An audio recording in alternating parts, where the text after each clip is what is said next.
All right. We are live once again. Bless up everybody. We're in the house. You know how we do.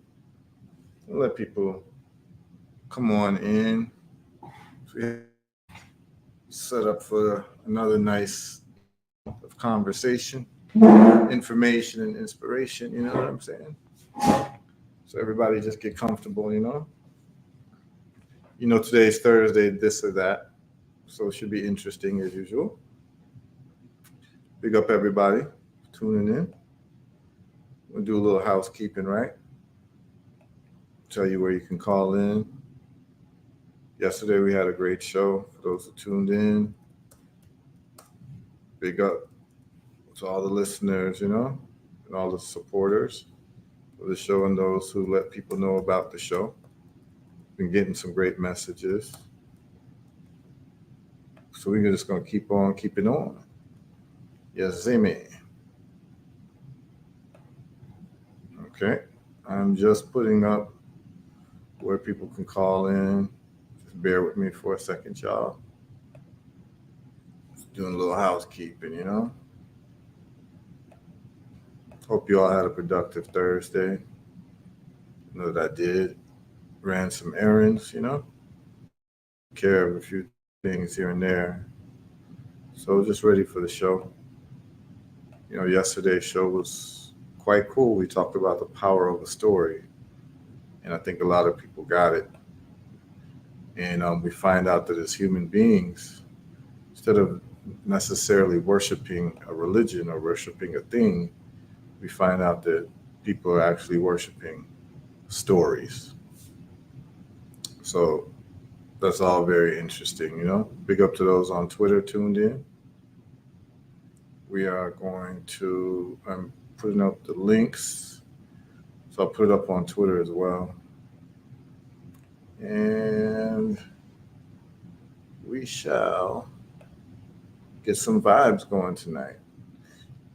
Those who are already on Twitter, yep, just go ahead and stay on. What we're going to do is, when we start getting into music, we're going to migrate to Twitter. So, because Twitter is not player hating, whereas Facebook and YouTube tend to player hate when it comes to music. Even music from my own friends, they were player hating yesterday. So we'll see. We'll see how it goes. But it's a beautiful, beautiful day. It's a beautiful evening, man. I think for most people in the Western Hemisphere, at least, it's spring going into summer. We're in mid-May. We're about to hit mid-May, and so about to hit the peak. You're gonna start not the peak, but the beginning of mango season. Usually it's around mid-May, which would be next week, and then into June, then you're into peak mango season. So got some good days ahead of us. Let me go on YouTube and pin the comment for y'all. Those who want to call in and chop it up. Thursdays are chop it up days. So here we go with the vibes. Getting a lot of messages, a lot of people appreciating the shows. A lot of people saying it's changed their outlook and it's changed their level of productivity to be results based. And that's the best thing anyone could ever tell me. Because results rule. Everything else is speculation. And we can't spend too much time on speculation. Yeah, blessed love to Kashaku, every time. Okay, the message is pinned. And on Facebook, let's try to also pin the message on Facebook, or at least post a message. We'll be getting started with some musical selections. For some reason, I don't see it on Facebook. It's supposed to be on Facebook, but I don't see it. They probably player hating I'm not surprised. I think it's very interesting though. I can see this on I can see this on other stations. I can see this on Twitter. It's running, but on Facebook it is not. I don't see it, which means that the people trying to tune in on Facebook can't see this. So I'm not sure what's going on, but it's not. Okay. I'm being told that it is on Facebook, but for some reason when I go to my profile on Facebook, I can't see it. So that's very interesting. So what I'm going to do is, okay, now I see it on Facebook. All right, now it's on there. So I'm just going to post a comment to where people can call in. Let's call in there, you know. So that's the call in link for everybody who wants to call in. Go ahead and do that. And on Twitter, it's set, and YouTube is all set. Okay, we're all set, y'all. So big up everybody who's tuning in. Let's get started with a little bit of music before we start our conversation. You know what I'm saying? So we're gonna play one of my favorite songs from a good brethren of mine. His name is Melanie Ganji. Now, if for some reason uh, we get kicked off of YouTube or Facebook, just join us on Twitter and just search my name on Twitter. You'll see me and you'll see the live stream, okay? And we can continue, but we're not going to have any play hating of any type. So I don't think that this should be throttled in any way or stopped. So let's get back. You got to pull yourself up. Oh, full up the living man. Big tune. You don't need to ask no question, man. Shut up as I am. Upliftment of our people. Get comfortable, y'all. Get comfortable. Got to fool, I said fool. Got to pull yourself up, you know. For the upliftment of our people. Got to take a track now. Well, full of the living man. Full of the living man. Full up the living man. Full of the living man. Full of the living man. I take a track to the realm of Zion for the upliftment of my people. The upliftment of our people, you know. I take a track to the realm of Zion for the upliftment of my people. Let's just stop there real quick. Understanding in this music, reggae music, it's a great feeling to hear these lyrics, but these lyrics are not uncommon. You know what I'm saying? I take a trod for the upliftment of my people. Remember, we talked about stories last night and how people cleave on to stories. We talked about the Panari Indians, how they became Christian once the story of who killed Jesus was changed to them being the killers of Jesus. And then they felt guilt, which they never felt before, which is necessary to actually get involved in Christianity. You have to feel some level of guilt to say you were born a sinner, you have sins. Somebody died for your sins, and so you feel indebted to this person, right? So you have to feel some type of guilt, whereas the Panari Indians didn't know what guilt was until they read that God said that they were the ones who killed the Panari Indians. The Panari Indians were the ones who killed a character named Jesus.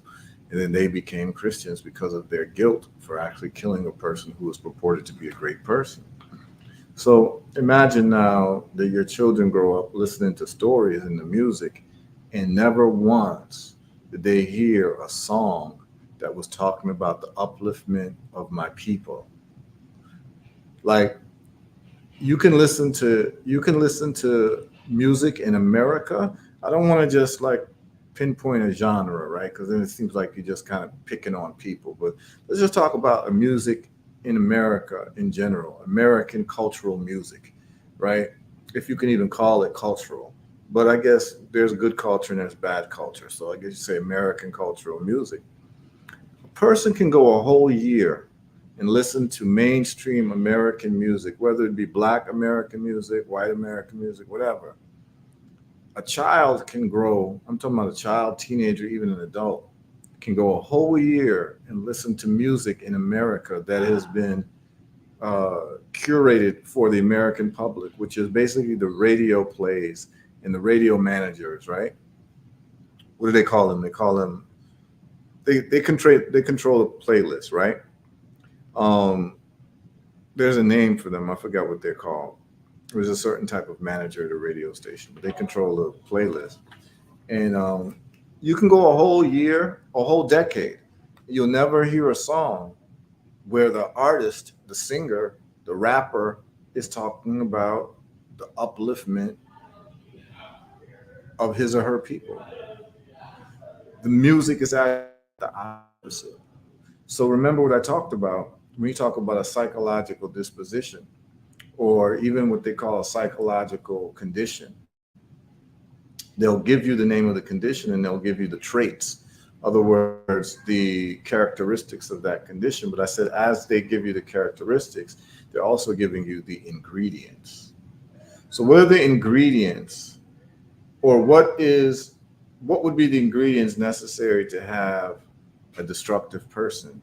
Well, one of them would be that they listen to and have embraced destructive stories, right? Stories that have nothing to do with the upliftment of their people. So this is what you have in America. America has found it so that the popular music of America is music that literally are the ingredients of creating psychopaths. Real.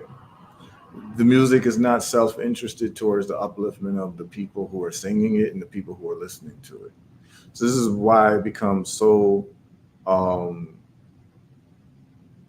it just becomes so important to be able to curate content to make sure that it's telling you the stories as necessary ingredients for creating a certain type of personality within you and your family and the people under your sphere of influence. So let's just wheel this one up again.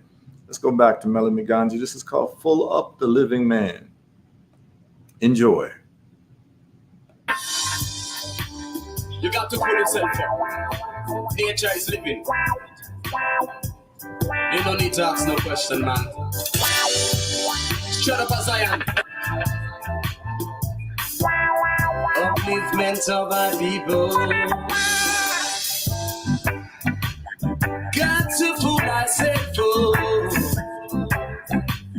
for the upliftment of our people. Got to take a track now. Yeah, bless up everyone. Go ahead, pour your wine, roll up your thing. Full of the living man. Full of the living man. Full of the living man. I take a trip to the realm of Zion for the upliftment of my people. I take a trip to the realm of Zion for the upliftment of my people. Charlie between his holy habitation, the essence and the source of He loved the gates of Zion more than all the dwellings of this material world. Jah created himself with strength. Jah is his imperial majesty. And as I track to the roof of Zion, just send this blessing up with Jah full myself. Oh. Full of the living man. Right, Full of the living man. Full of the living man. Full of the living man. Fool yourself, oh. Got to fool yourself, oh. Yeah. Pull yourself up. Got to pull yourself up. For the upliftment of our people. And as I try to say, I hear the voice and sound so comforting. She said, throughout your day, you'll find the lessons you will need to lead. Yes. Our words divine, so wise, majesty, power, balance. Yes. She sips chai tea, impress many, takes her seat. Yes. African noble royalty, African ancient monarchy, living is nature naturally. Full up yourself, full up yourself. African noble royalty, African ancient monarchy, living is nature naturally. Yeah, it's full of the living man, full of the living man. Full of the living man, full of the living man. I take a trot to the realm of Zion for the upliftment of my people. I take a trot to the realm of Zion for the upliftment of my people. I take a trot. That's right. That's right. You know, I have more requests for some other Melanie Ganji as well. And he has a tune called Lucky Dube that I'm going to rinse for you all as well. You know? So just tap in, relax today. It's going to be one of those type of just mellow days. Some nice conversation, you know? And some music you probably never heard of, but it's quality, top class, world class music, you know? Let's get into this one by my brethren, Melanie Ganji. This one is called Lucky Dube, y'all.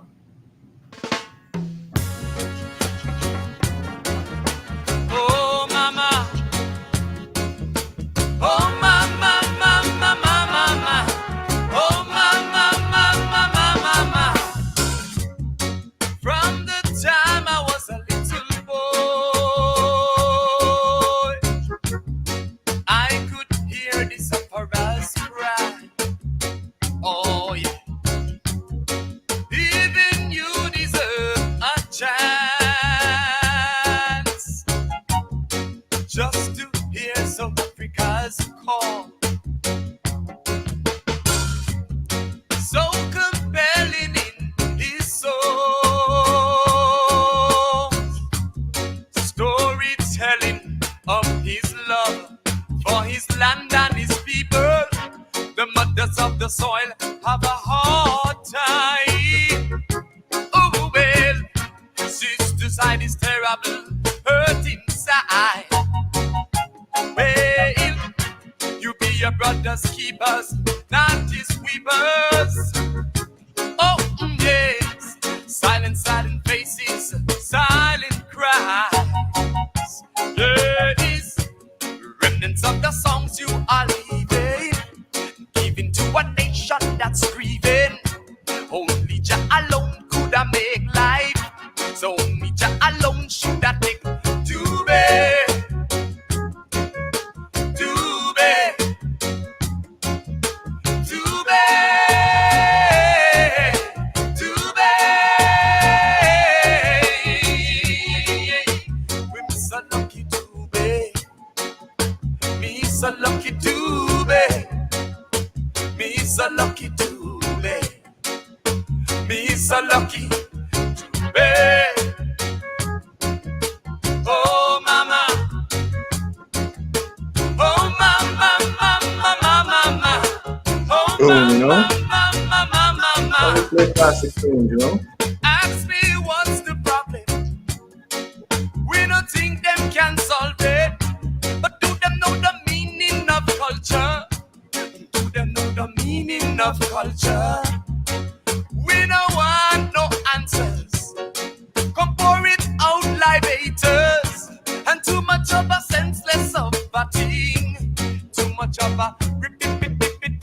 Want to wheel up. Too much of a senseless of fatigue. Nice, we have to play it twice, you know? Oh, mama. Oh, mama, mama, mama, mama. Oh, mama, mama, mama. From the time I was Brooklyn Summer 97, huh? boy, I could Big up hear Ebony. the sufferers cry. Oh, yeah. Even you deserve a chance just to hear South Africa's call. So compelling in his soul, storytelling of his love for his land and his people. The mothers of the soil have a hard time. Oh well, sister's is terrible, hurt inside. Well, you be your brother's keepers, not his weepers. Oh yes, silent, silent faces, silent cries. Yes, remnants of the songs you are leaving, giving to a nation that's grieving. Only Jah alone could have make life, so only Jah alone should have take to be, to be, to be, to be. We miss a lucky to be, me so lucky to be, me so lucky to be, me so lucky to be. Oh mama, oh mama, mama, mama, mama, oh mama, mama, mama, mama. Ask me what's the problem. We don't think them can solve it, but do them know the meaning of culture? Do them know the meaning of culture? We don't want no answers. Come pour it out like haters, and too much of a senseless of a thing. Too much of a rip it. Too much of a senseless of a thing. The mothers of the soil have a hard time. Oh well, sister's side is terrible, hurt inside. Well, be your brother's keepers, not his weepers. Silent, silent faces, silent cries. Well, I see you in the depths of the whirlwind. Even through your works you are leaving. Only Jah alone could have make life. Then only Jah alone should have take to be.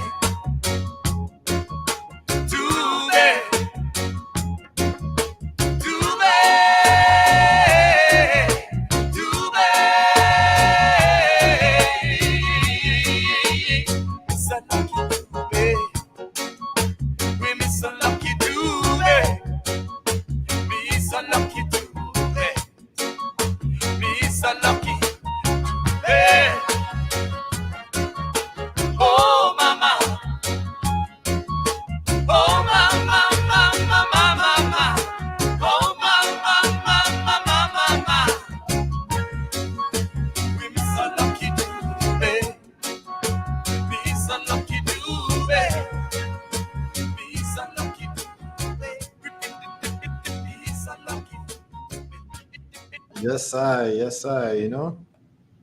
So we tune into the vibes, you know. Yeah, man, tune sweet. And I have this request also. Hopefully we don't get flagged for this, but it was definitely requested. From last week, I played a live walking mile, and so if someone wants to hear it again, I'm going to play the recorded version, which sounds a little bit different than the live performance, but people will love and walk your mile, you know. So I'm going to play that one again from Bamboo Station, and we can start to get started with the show. But You know the vibes, y'all. So let's go to Walk Your Mile Bamboo Station.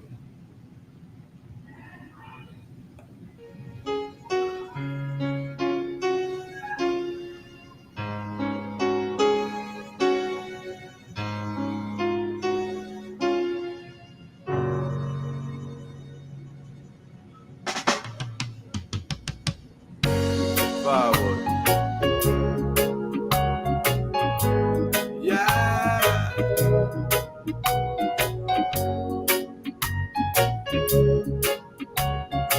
This is how we live. Some man a walk hills and valleys. Some man a grow up in the alley. Road wise them know things ain't no folly. Cause all the while the city still a grow. You are your mind. Rock your mind. You are your mind. You are your mind. And so they build and they build and they build and don't give a damn, yeah. That we live and we live and we live in the squalor of them. Filling their jails, their slums, their ghettos, we call apartments. When last you see one of them in Sankofa store them.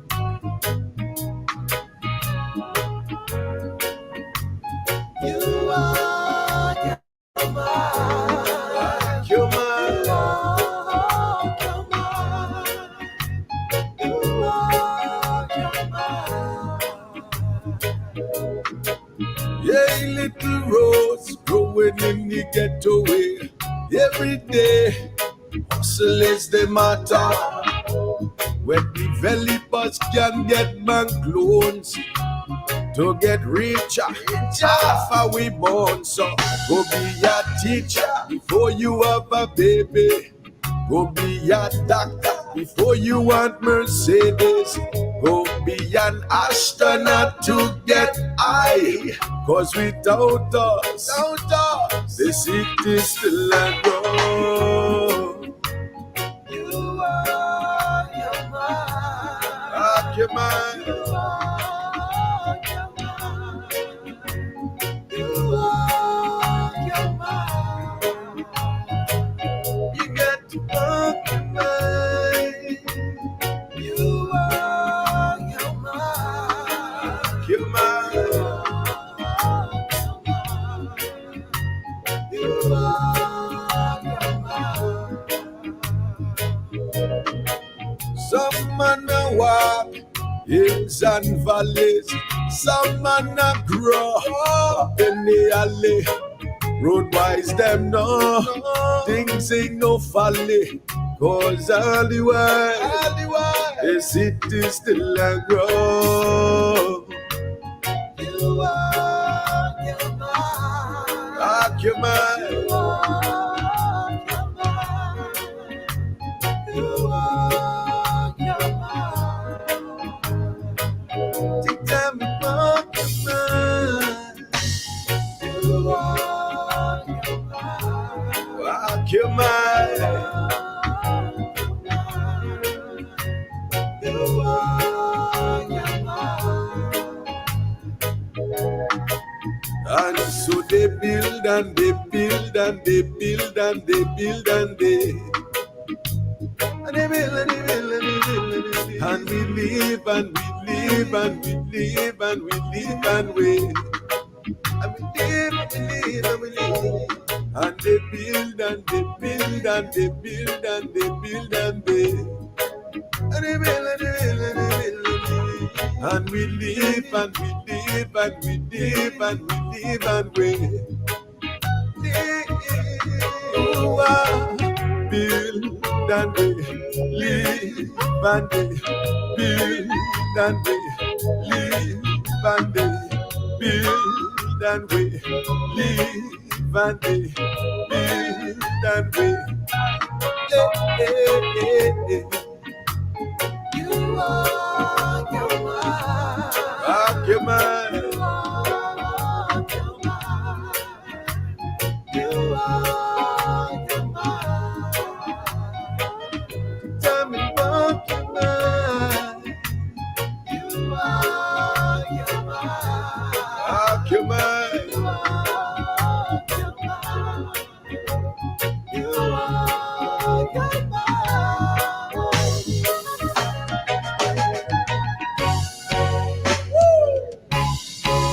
Yeah.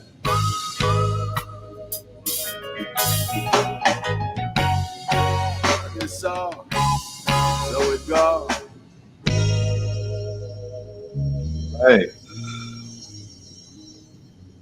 nice one, you know? That's for the people who requested that Walk Your Mile, you know? Big up everyone. I hope everyone's feeling well. It's a good Thursday evening, and you're tuned in to Live with Heru, this or that. You know what I'm saying?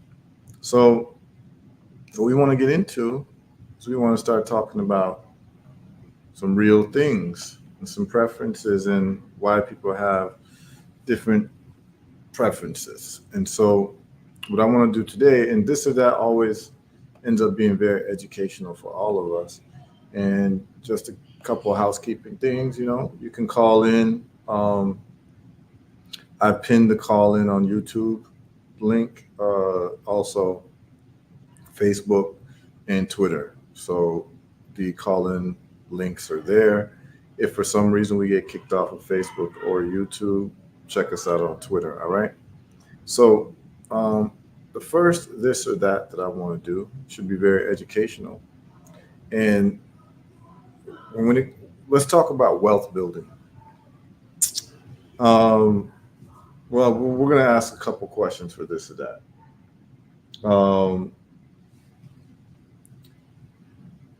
Someone called me the other day, and he asked me, with $5,000, if you had $5,000 to put it in anything, what would you put it in?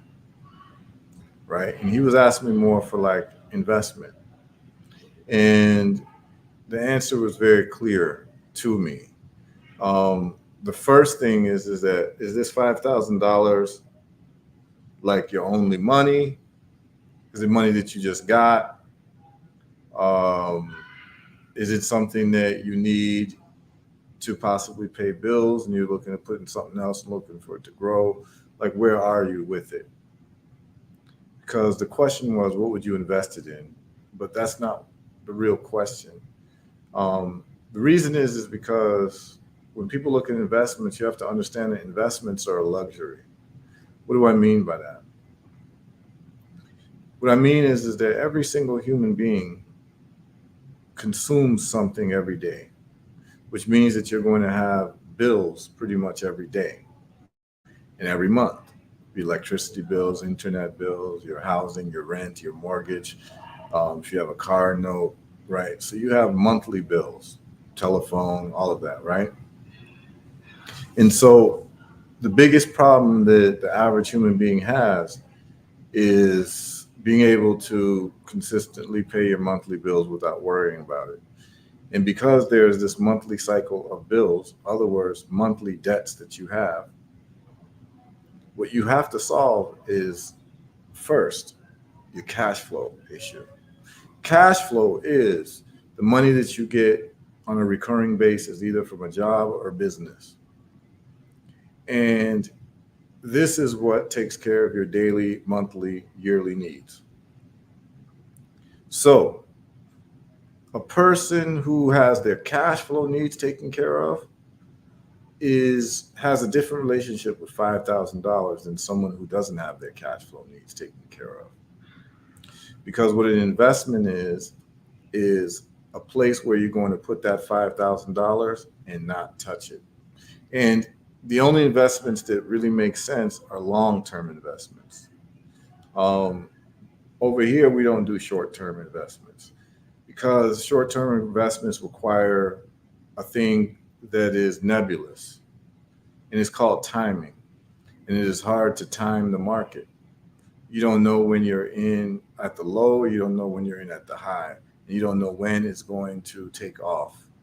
Um, there's a saying that says that it's not about timing the market, it's about time in the market. So it's like the time you put into the market and not actually trying to time the market to say, oh, this is the time to put in the money because I know this thing is about to jump. The people who are good at that are people who have inside information. That's called insider trading. So when we invest, we're investing for at least a 3 to 5 year horizon and even longer. Because what we're trying to do is we're trying to give that money time to catch the upward cycle. This is what you're trying to do. You don't know if the upward cycle is going to start tomorrow or next year or 2 years, but if you've picked a good investment, you understand the way of the future, you know that at some point this is going to rise. This is what I knew about Tesla and electric vehicles because I understand the path of technology. The path of technology is always towards advancement. An electric car is an advancement over internal combustion vehicle. So you just put your money into the number one electric vehicle company and you let it sit there and you just let it wait. You just have it wait until it pops off. But you've got to have the patience. The only way that you can have that patience is if your monthly cash flow or monthly debts or monthly bills are already taken care of through another endeavor, which is your business or employment. But if you cannot take care of your monthly expenses, what you'll find yourself doing is you'll be taking from your investments and selling your investments to pay your monthly expenses. So now you've invested in something, you might not even gotten it at the right timing, and you sold it. And the way Murphy's Law works is the moment you sell it, that's when you see the price start to jump. So when it comes to investments, the first question you have to ask yourself is, can I do without this money for the next 3 to 5 years? And let the market take care of it because we're not trying to time the market. Timing the market is a fool's errand. Unless you're doing things like Forex, which is like, it's a little bit different. But if you're investing in, let's just say, real estate or Bitcoin or stocks, you're going to need time in the market instead of trying to time the market. I'll give you an example. When the pandemic started, stocks went down for like a few weeks, and then stocks went up tremendously during the pandemic. And everyone would think the pandemic, oh, the stocks are going to crash. They're going to crash. But that was actually a time when I made the most money from Tesla. During that time, Tesla went up like 4x during that small period of time. And who would have known that during the pandemic, certain stocks would have increased? For instance, if you invested in Zoom during the pandemic, you made a lot of money off of Zoom because Zoom stock went up due to the fact that people were able to telecommute and work from home. So a lot of meetings were done with Zoom, and so a lot of people started purchasing, Zoom deals, monthly, deals to have Zoom, right? The monthly fees, the billing. So no one could have been able to predict that was going to happen per se before the pandemic happened. Say, oh, I'm gonna put, $1 million into Zoom because there's going to be a pandemic that's going to cause people to stay home. Like no one would have been able to predict that. So trying to predict and time the market is a perilous activity. What you want to do is you want to pick things that you know based on the trends of technology and the trends of the fact that the future moves in a certain way. You invest and you just leave your money there. And if you want, you can treat it as a savings account and just keep putting money in it every month after you've taken care of your bills. Or you eliminate those bills, right? And say to yourself, well, I don't need Netflix. I don't need this. I don't need that. I'd rather take that money that I'm using for monthly, that I have monthly debts around, and I'm going to eliminate that. No more Netflix. If I want to watch movies, I'll watch them bootleg. If I want, you understand what I'm saying? No more monthly this, no more monthly that. And what I'm going to do, no more going out to restaurants. What I'm going to do is I'm going to cook from home. What I'm going to do is I'm going to take that surplus money that I would have spent on restaurants or um, Netflix or Hulu or whatever, HBO for entertainment, all those things that you made an assessment that says it doesn't really matter in terms of your development and your interest in development. You're going to get rid of all those things. You take all that money, put that into an investment every month. Maybe you buy Bitcoin, you buy Tesla stock, you buy Nvidia stock, or whatever it is you decide is going to perform for you. That's the way that you would want to behave. So when I was asked a question about what would I do with $5,000, my answer was, and it always will be, I have to put the $5,000 into business, a business or a business idea, because that business is what's going to create cash flow for me monthly. I don't care what business it is, but you have to put it into some type of business or something that's going to train you to be a higher paid employee or something with $5,000. Because what you're looking to do is you're looking to generate cash flow from that $5,000. So once the cash flow is generated, once the cash flow reaches above, other words, a surplus cash flow, now you have time to talk about investment. Y'all understand what I'm saying? Investment is only reserved for people who have taken care of their cash flow issue. Because if you have not taken care of your cash flow issue, which is your monthly expenses, you will dig into your investments to pay your monthly expenses. And now you have defeated the whole purpose of investing.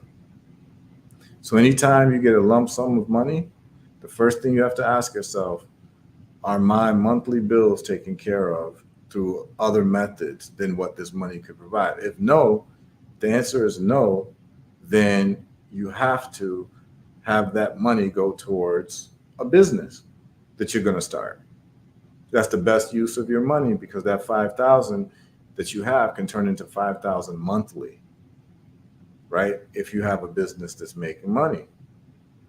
So that 5,000 monthly now puts you in a position to start investing from that 5,000 monthly, because you decided you're going to buy XYZ and you're going to sell in the market and then keep flipping it and keep flipping it, right? So you always want to be able to use that $5,000 or $10,000, whatever lump sum you come into, to solve your cash flow issues. Once you have that solved, now we can talk about investing. Okay? So that's what you do with $5,000. I was asked, like, what do you put it in? Would you put it in Bitcoin? Would you put it in stocks? So it was like a this or that question, but it deserved more context, because if the person didn't have their cash flow issues taken care of that month, for the months to come, it's a whole different type of conversation what you do with $5,000. I don't care if you put it into a lawn care business.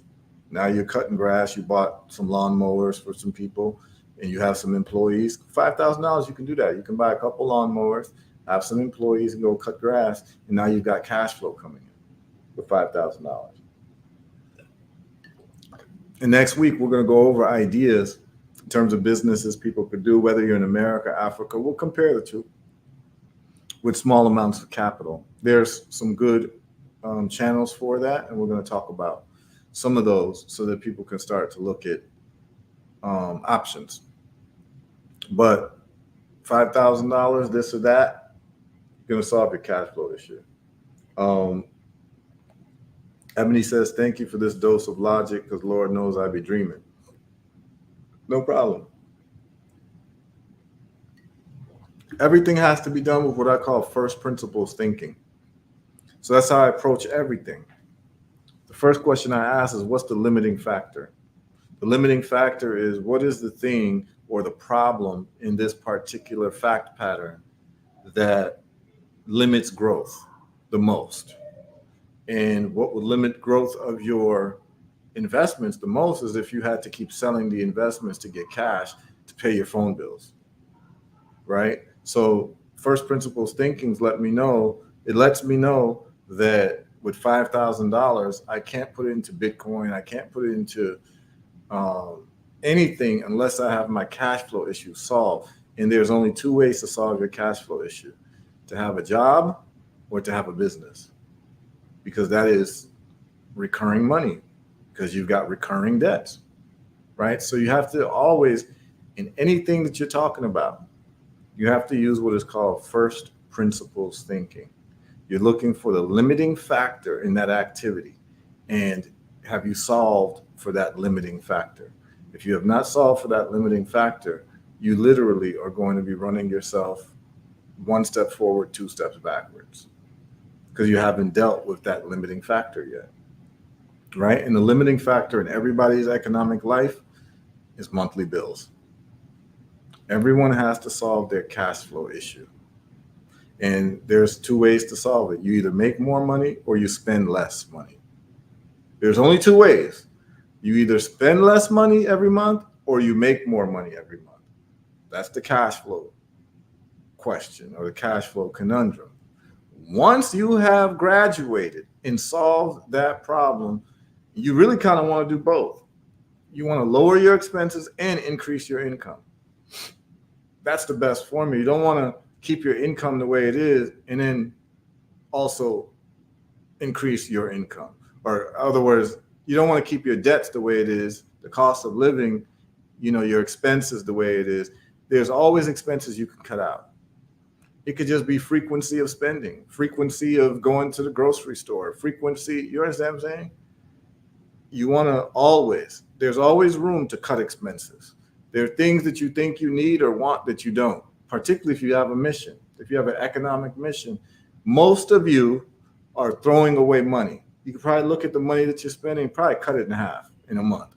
It may not be comfortable, but it's something you could do for a year for a better cause, right?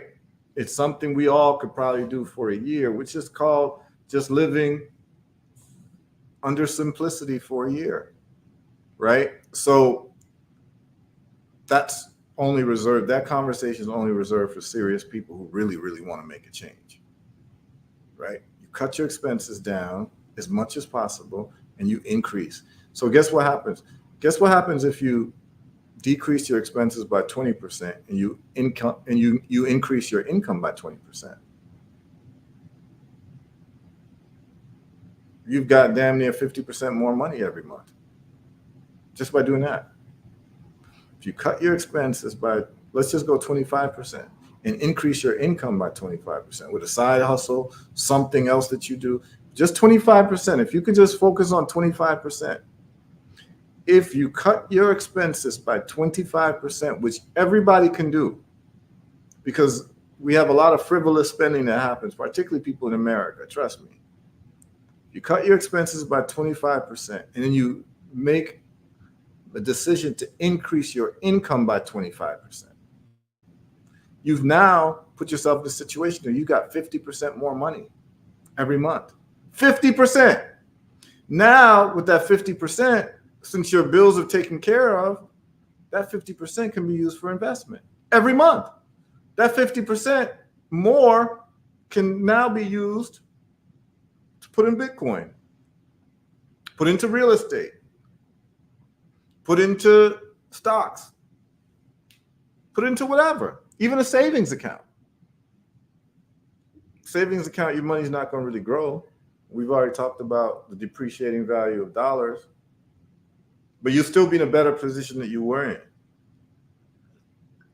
These are numbers now. You see, when we start talking numbers, you start dealing with reality a lot better. When people are talking and it's just words all the time, it may make you feel good, it may make you whatever, but the rubber don't meet the road until you start talking numbers. That's why I gave you all numbers to look at. If you can decrease your expenses by 25%, and you can usually do that through the food that you eat. Stop eating out, cook more, and stop eating so frequently. Most of us, if you live in America, you're eating more than you should anyway.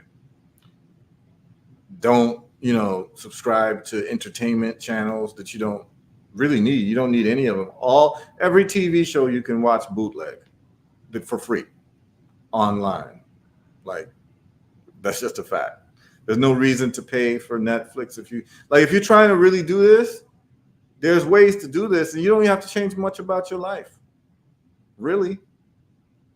But if you said to yourself 25% cut in all my expenses, and I'm going to do 25% more in increasing my income, you've now got 50% more money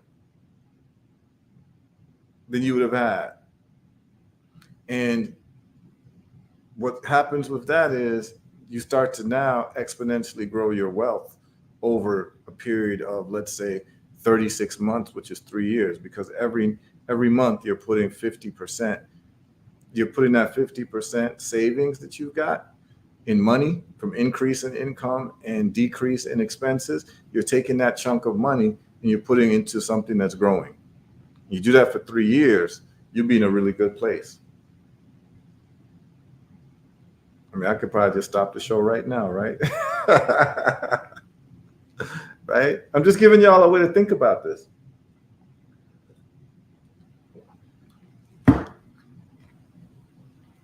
So let's go into a this or that. Let's say you have $100,000 cash. No, let's go with 250,000. Let's say you had 250,000 cash and you had to put it all in one thing. Let's say you have your monthly expenses taken care of. So now investment, and you could invest in Bitcoin or you can invest in real estate.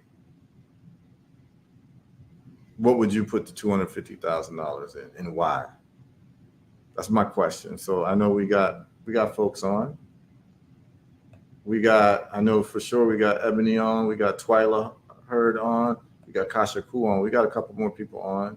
So I'd like to ask Ebony, Kasha Ku. I'd like to ask Twyla, from what you all are seeing and assessing, if you had $250,000, what are you going to put it in, real estate or Bitcoin, and why? Okay, Ebony says real estate. Okay. I'd like to ask you why. Why real estate? And what made you say real estate so quickly? So I'm very interested. You can feel free to call in. Yeah, multifamily unit, that's fine. So that's probably quadplex, rental income. Okay. Faster money. Okay, hold on. We coming. Rental income, multifamily unit, rental income, Bitcoin. Okay. Ebony says faster money. Okay. Twyla says Bitcoin. Okay, this is going to be a very interesting exercise. I could live in it and rent it out. Okay. So let's say multifamily, the biggest multifamily you can get with 3% down instead of putting 20% down is a 4 unit, right? Anything above 4 is seen as investment property, which you got to put 20% down. Quadplex, you can live there under HUD rules, right? And rent out the other 3. Kasaku says real estate in Kenya because Kenya is expecting surge of diasporans soon from all over the world. Okay. All right. She says real estate. She says, okay. Twyla says Bitcoin. Ebony says real estate. Kashaku says real estate in Kenya. Okay. And they stated why. Okay. And Twyla, what is your reason for choosing Bitcoin? Then we're going to get into it.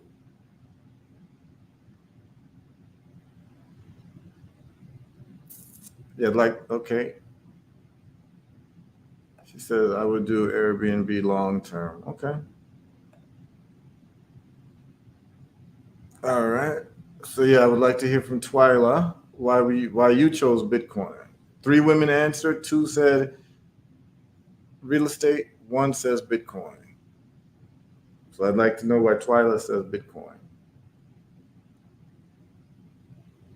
So in all of this, we have to ask ourselves, what is the reason for investing?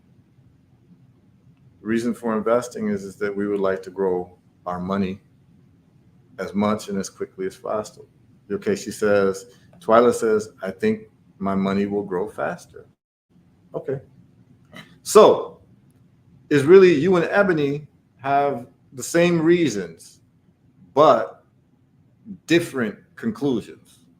You both choose what you choose because you believe, Twyla, that Bitcoin will grow money faster than real estate. Ebony chooses real estate because she believes that real estate will grow money faster than Bitcoin. Okay. So you both have the same explanation, but different conclusions. So when we talk about grow faster, it's a question of numbers, right? Math. This is a great conversation, by the way. I wish more people would actually pay attention to this because we're going to get to the bottom of something. So the only way that you can really get an assessment of what the future may do is to also, first of all, look at the past, right? Ebony says, I should have said provide income stream faster. Okay, income stream faster. Okay. So you talking about income stream? And Twyla's talking about growing the money faster. Okay. All right. So let's look at that. She says, it is a great question. I'm glad you asked the question. Okay. So let's look at it. So there's two ways to monetize a house. Two ways to monetize a house. You either rent it out or you sell it for a higher price than you bought it for. Those are the two ways you monetize a house, right? I mean, of course, you can do loans against the value of the house and all that, but all that kind of falls into the second category of selling the house because you're just selling the equity of the house. So you're getting the equity of the house and using it for for leverage. Okay. So the question is, a fair question would be in the last 10 years or 20 years, what has been the price valuation in terms of the increase in the average real estate holding in the last 20 years? Let's just talk the United States. And then in the last 20 years, or even if you want to say decade, what has been the average increase in Bitcoin in the last decade? Because we want to look at historicals first. Because when you're renting a house, the first aspect of getting rent, well, you have a mortgage, right? You're going to put down on a mortgage. If you don't have a mortgage, if you're going to use, you're not going to really get a quadplex or multifamily too much for $250,000. You might be able to get a duplex, but it probably won't be in a great neighborhood for $250,000. So that $250,000 would be used against probably a mortgage that you're going to get. So you're still going to have a mortgage. If you want to get a quadplex, which is the best bang for your buck, and live in one of them, let's say you're renting out 3 of them, and you're having 3 people pay for your mortgage. Most of the time, what will happen is that you might just break even until you can start raising the rent over time. But typically, so like if you're going to live there, so you got 3 rented out, you're living in one, and let's say if you can get 3 rents to equal your mortgage, you're good, right? Because you're living there for free and you've got people paying your mortgage. Greetings, Amori Karama. So that is called house hacking, by the way. That's a scientific, financial gamesmanship play called house hacking. So let me just tell you all how house hacking works. If you're not familiar, I just described it, but let me spell it out. And anyone can do this, by the way. So this is for people in America mainly. So this is how house hacking goes. In America, there's a thing called HUD, which is housing, urban development, and under HUD they have things like loans like Sally Mae. And what they enable you to do is that if your credit score is above like a 600 or 620, um, and you qualify income wise for a certain property, you're asked to put 3% down as your down payment for the value of the house. So let's just say, let's just use some like numbers. Let's say you have a house that is $500,000 that you want to buy. Well, if it's single family, what happens is that you would have to then come up with $15,000. That would be 3% of the 500,000. Of course, there's closing costs and all that, but let's just keep the numbers the way they are.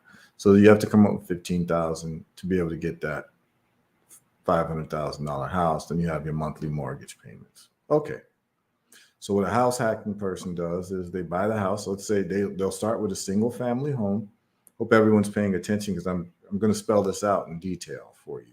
Then we're going to get to the original question: Bitcoin or real estate.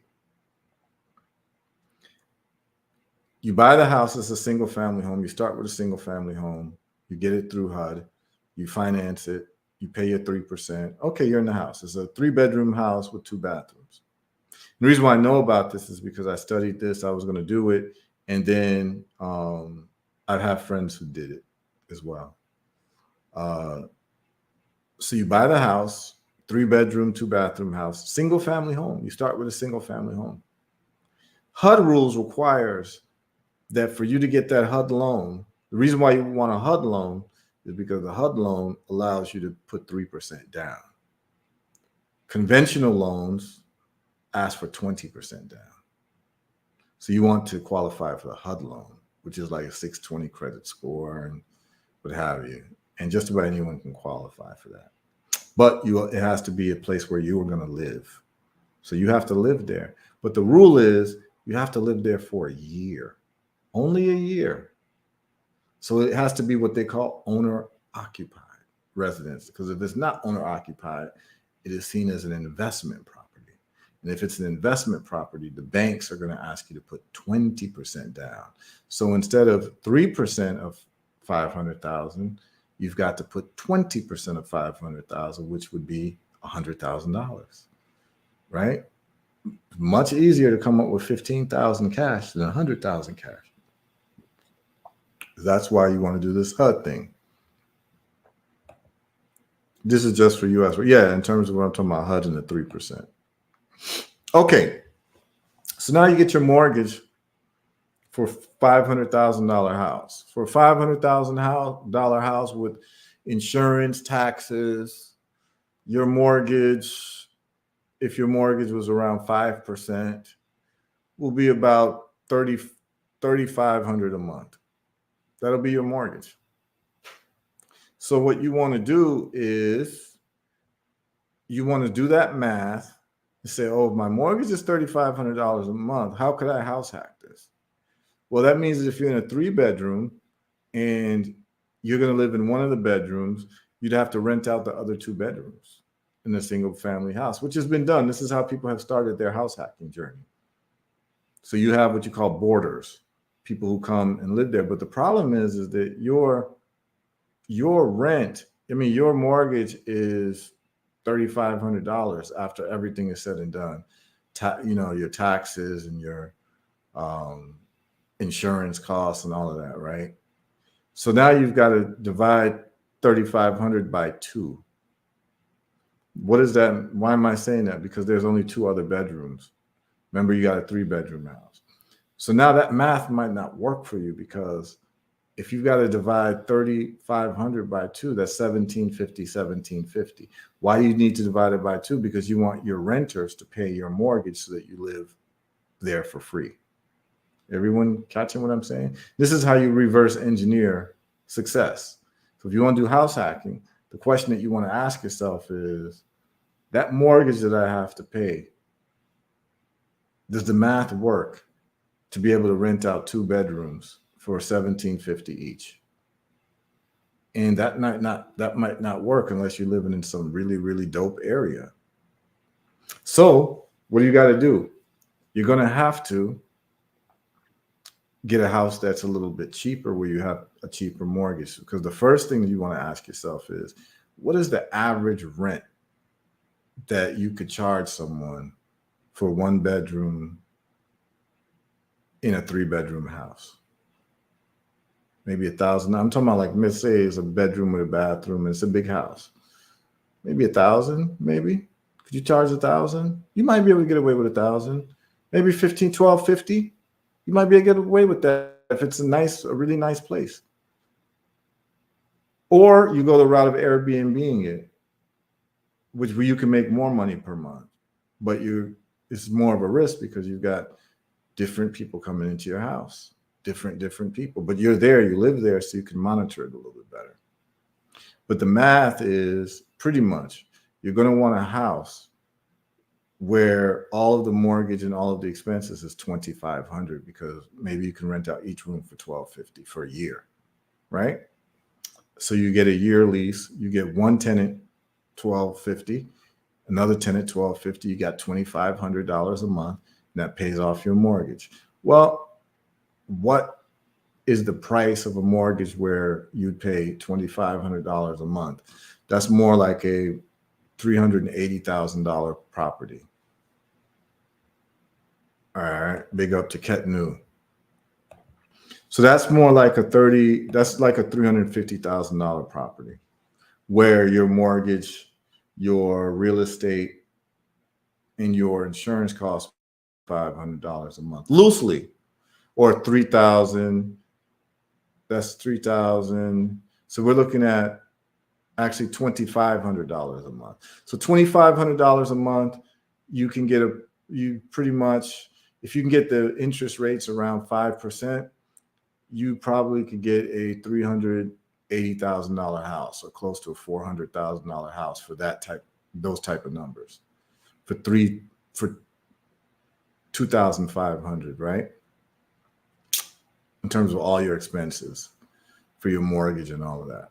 Okay, so that means that you're going to be looking for a house, a 3-bedroom house, 2-bedroom house. Usually the interest rates are prime +1 or whatever, depending on your mortgage broker, right? So the HUD interest rates are the same as the convention. They just it depends on your credit score as well. Since you're asking. So yeah, you don't get a break in terms of the interest rate, whether it's HUD or conventional. So, but you did get a break in terms of the down payment. That's what's so important. So anyway, you're looking at a $400,000 house, not a $500,000 house, and you could probably pull it off with 2 tenants. Okay, so here's how it works. So now you got your 2 tenants paying you $1,250 a month each. You're living in your house rent-free, mortgage-free, in a sense, because your tenants are paying your mortgage. That's called house hacking. You're only required to live there for a year, and you can then get another house. Usually that other house has to be about 50 miles away from your original house, but you can actually get a bigger house. No, you can get a bigger house within 50 miles. So you can get a duplex. But if you want to get another single family home, it has to be 50 miles away from the original home. That's just their rules, right? Okay. And the reason why you can get a bigger home, because you could just say, oh, my family, or I need more space, or my family is growing. So they make, they make concessions for that. And this is how you do the house hacking. So year 1, you're in a single family home. You've got 2 tenants who you're living with. Of course, you're annoyed. You don't want to live with 2 people, but you've got a vision and you've got a mission, right? You don't want to live with 2 strangers. But if you wanted, you could have 2 friends rent each room, as long as they're going to be like serious friends every month and not on like, we're friends, I got paid, which happens a lot. That's why people don't want to mix business with pleasure or business with friendships, right? Because you've got a goal. All right. So year one, you're living free. Your tenants are paying your mortgage. Now, what you want to do is you want to get another house. You get another house because guess what? You didn't have to pay any mortgage and you didn't have any bills for housing. Your tenants are paying they're paying those big bills, which is the biggest bill most people got is their housing, right? Okay. You're disciplined. You're a disciplined person. So what you're saying to yourself is, yo, I'm not paying a mortgage for the whole year that I'm living here. I'm not going to just ball out. I'm going to pretend that I am paying a mortgage, but I'm going to put that into a fund for myself. So the mortgage is $2,500. It's being paid by your tenants. Remember, with the 2 bedrooms, and you're in the 3rd bedroom. Hell, a person like me, I'd give up the master bedroom. I live in a small one. Especially like when I was a single man, I live in a small one. I give you the master bedroom and maybe have you pay $1,500 instead of the $1,250. You can have the master bedroom. I don't give a damn. I'll stay in the little bedroom. Okay. So what you do now is you pay the mortgage to yourself as if you're paying it to the bank. Why are you doing that? Because every month you're putting $2,500. Remember, you don't have to come up with the 25 to pay the mortgage. Your 2 tenants are. So now you would have had to pay it anywhere if you're living by yourself. So now that $2,500 from my job or from my businesses, I'm putting it aside. At the end of the year, right? At the end of the year, I've got $30,000. Listen to what I'm saying. 2,500 times 12 is $30,000. Listen to that. I've got $30,000 at the end of the year. That is a down payment on another HUD type of house. Other words, a HUD loan. That's a down payment on another HUD loan. That's $30,000. I got to come up with 3%. So what does that mean? That means that I can get a duplex now, a duplex for $500,000 or $600,000. 3% of $600,000 is $18,000. I've got that in cash that I saved for that year. I got that in cash. I'm ready to go and get my duplex now. But I'm doing the math again because I'm going to live in one unit and I'm going to rent out the other unit. This is a whole apartment now or a whole floor of a house. So it's a 2-floor house. It's a duplex. It's a 2-floor house. Maybe it's 3 bedroom, 2 bathroom, 3 bedroom, 2 bathroom.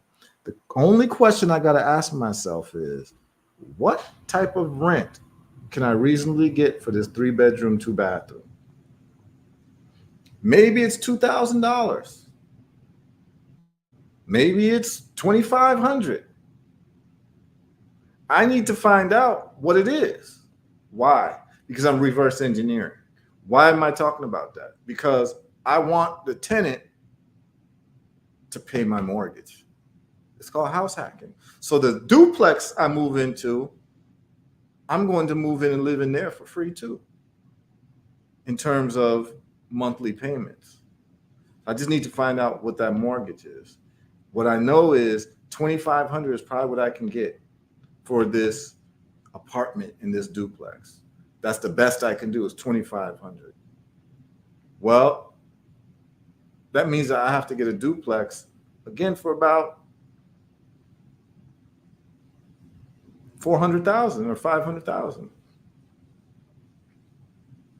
Really more close to $400,000. So remember, I got a house for like $350,000, a single family for like $350,000, $320,000. Now I got a duplex now for $400,000. I'm gonna live in one of them, but the mortgage and the real estate taxes and all that comes out to about $2,500. I'm going to rent that place out for $2,500, and I'm going to live in the other place for another $2,500 for free.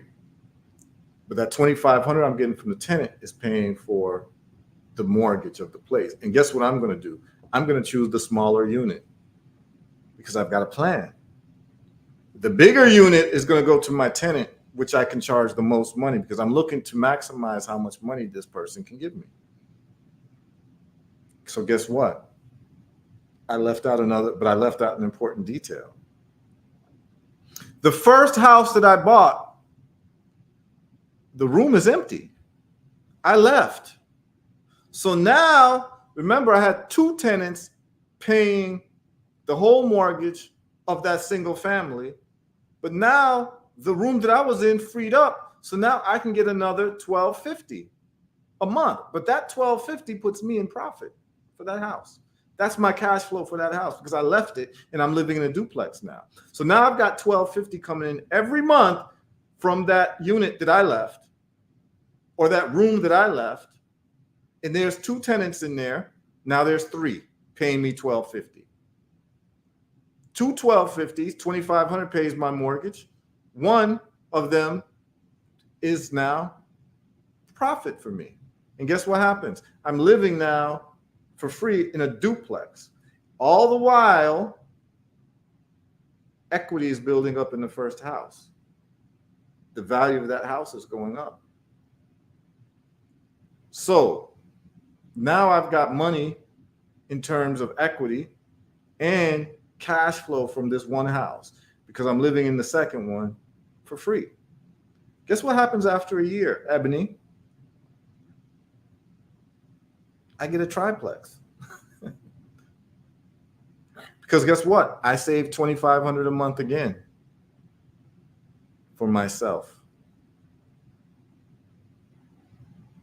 I save $2,500 a month. Remember, I'm not paying the mortgage in the second house. The duplex, I'm not paying a mortgage.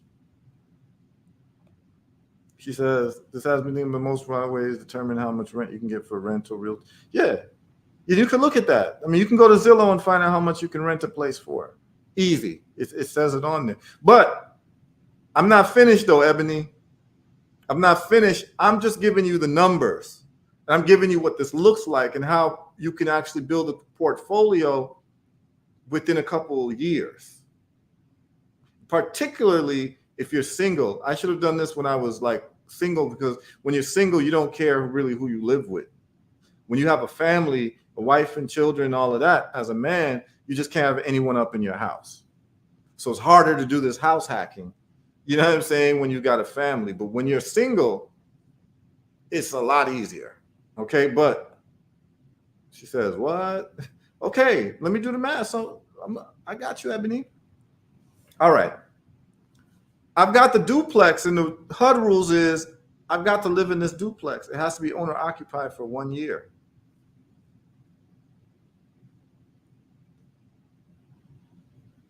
I'm saving $2,500 that I would have been paying for the mortgage for the duplex. I'm saving it. At the end of the year, I've got $30,000 again.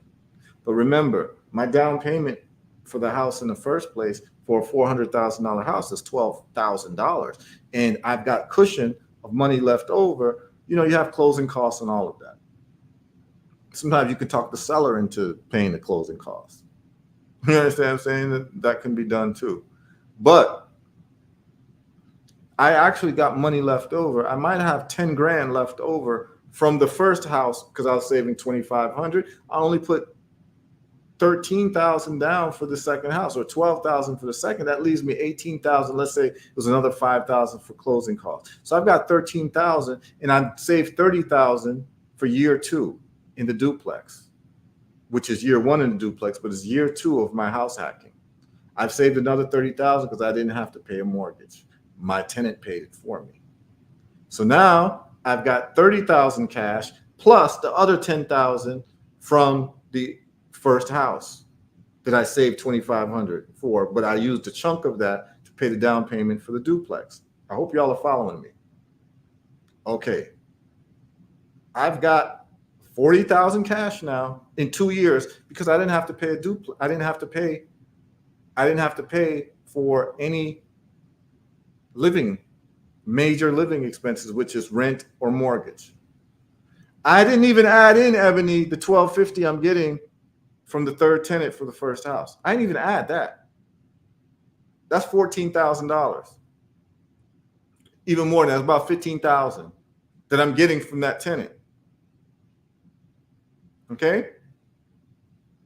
So that's $15,000 I'm not even adding up. Plus $30,000 that I saved because I'm pretending that I'm paying myself a mortgage. Plus the $10,000 left over from the original $30,000. You all starting to follow me? So really, I'm looking at $50,000 to $60,000 cash that I've got that I can put down on a third house. Guess what this third house is? It's a triplex. I'm going to live in one unit and rent out the two. That triplex, I'm going to ask myself, there's 3 units, 1, 2, 3. I'll live in one of them. I'll live in the smallest one. I'll rent out the biggest 2. What can I get for this? Well, I was getting $2,500 for one unit. I'm going to go for $2,500 for both of these units now on the triplex. So that means I'm getting $5,000 a month. So now I can afford a mortgage that's $5,000 a month. Let's call it even $4,000 a month. Well, a house that you can get where your mortgage, taxes, and everything is $4,000 a month. I can do the math in my head because of the house that I bought. If you can get it for 5% interest, you can get a $600,000 house. Easily $600,000, easily have a $5,000 a month mortgage. In terms of not just the mortgage would be cheaper than that, but the underlying taxes and the also the insurance. So now you're in the third house. But guess what happened to the second house? You got another tenant for your unit that you were in for that year. Remember, HUD only asked you to be there for 1 year. So now you've gotten a triplex now. So now you've got a single family, a duplex, and a triplex. The single family is giving you $1,250 a month. The duplex is giving you $2,500 a month in income. Why am I saying $2,500? Because you left that unit. It was a duplex. So you left that apartment or that house that you could rent for $2,500. How do you know that? Because you're renting the identical one for $2,500 to someone else. So that's two $2,500s. But one $2,500 takes care of the expenses for the home. The second $2,500 is pure profit. Now, I'm not talking about the expenses for upkeep because that's part of it too, right? But I haven't included it in there. Let's just say that there's been no upkeep issues, just to keep the numbers clean, right? Well, you're getting $2,500 a month from your duplex, $1,250 from your single family home. That is $3,700, $3,750 a month in cash that you're making every month. And you're living in a triplex for free. You're going to have your 2 tenants pay your mortgage. All the while, the equity is building up in your first and second house.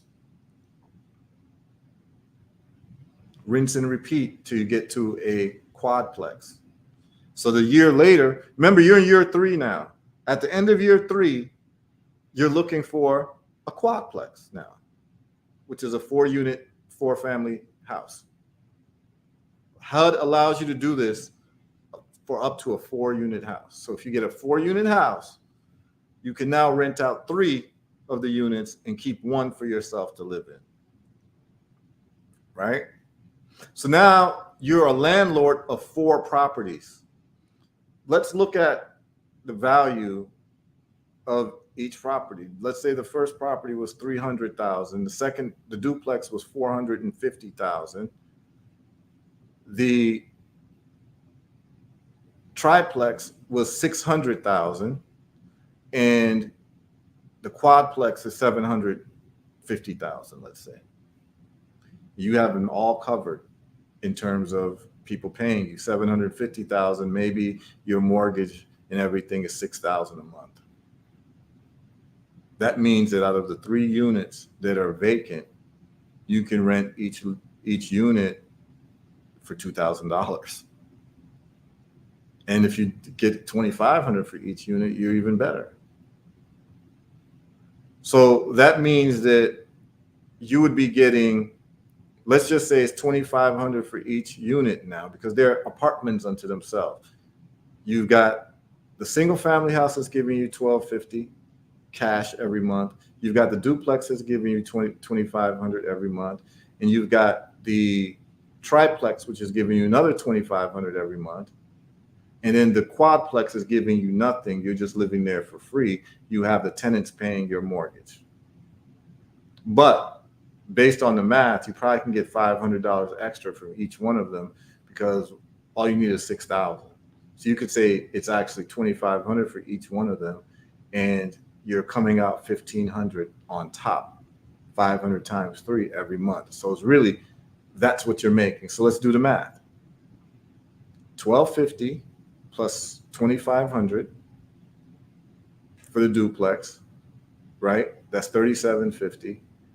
And then you're making another $2,500 from the triplex, right? So we're looking at, what's that? $3,750 plus another $2,500. That's $6,200, and another $1,500 from the quadplex, because you're going to get $500 on top from everybody else. So you're making damn near about $8,200 a month with this setup. And you're developing equity in each house. And if you start adding up the value of the houses, you're under control of property that, let's just do the math. The first house was about $350. Second house, the duplex, was like $450. That's $800,000. The triplex was $600,000. That's $1,400. I mean, that's $1.4 million. And then the quadplex is $750. So that's $2,150,000 that you have under your control. That once you pay them off, and the equity has gone up. Let's just say the equity went up 100%. Guess what happens when you pay off the houses? You now are $4 million heir. You have houses with $4 million worth of equity. That's how it works. There's people who do this year after year. They're moving because they figured this thing out. This is how people become millionaires in real estate, y'all. Okay, but here's the thing. Even with all of that, I choose Bitcoin over real estate.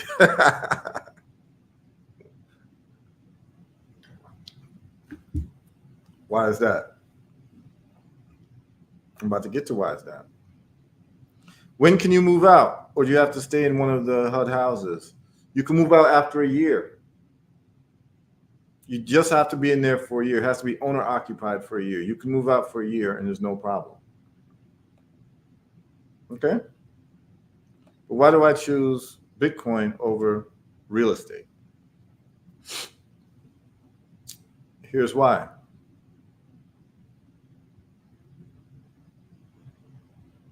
Well, we're gonna deal with a couple of things why I choose Bitcoin over real estate. I'm going to share this with you all.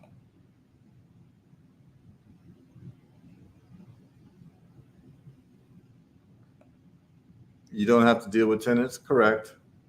Headache of humans, correct. Set it and forget it, correct. LOL, correct. But it's even deeper than that. Before we even get into all of that,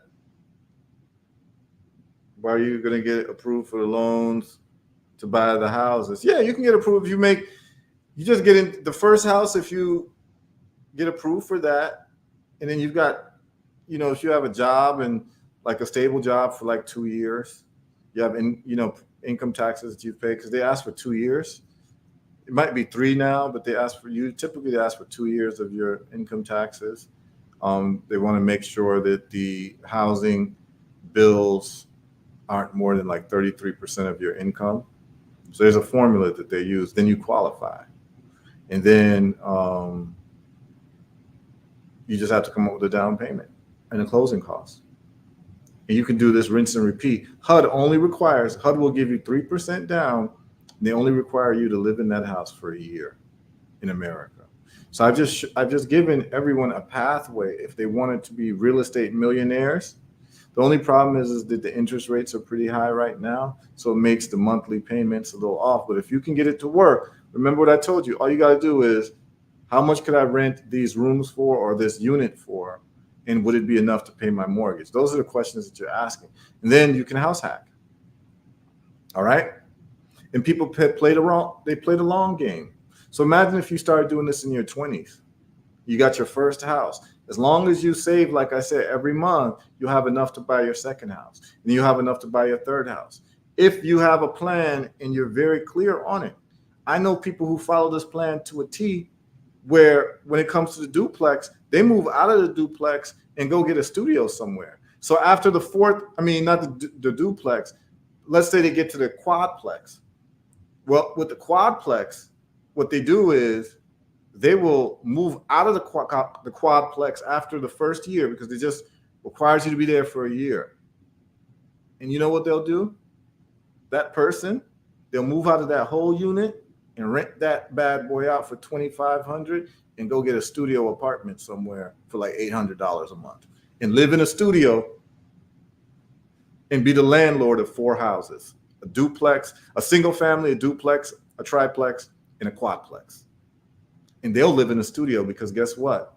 They about that money. They don't give a damn. They know they're going to lay their head somewhere and they want to pay as little as possible because they have a plan. They're not trying to ball out immediately, even though they're sitting on over $2 million worth of real estate that they control and own exclusively, not no investment partnership with nobody, no nothing. It's in your name and your name only. And if you could do it with people, if you want, you can. I mean, everyone can chip in and do this, but this is how you would build wealth, and this is how you would own homes. Like over 4 years, you could plan this and own. If you can get properties where the numbers are right, you can do this for 4 straight years. Go from single family to duplex to triplex to quadplex. And guess what HUD lets you do? You can get another quadplex after a year. But the quadplex, because they won't let you get a quintupleplex, it only stops at 4 units. It stops at 4 units. When you get 5 units now, you're talking about apartment buildings, and you got to put 20% down. But you might be like, you know what? I saved so much money, and I got so much money from the equity in the houses now. I can tap some of that equity and get a home equity loan on these houses and get the cash to put down 20% on $1 million apartment unit. An apartment unit might have 7 or 8 units and cost $1 million, but I got 200,000 cash that I can draw from these houses in terms of taking the equity out.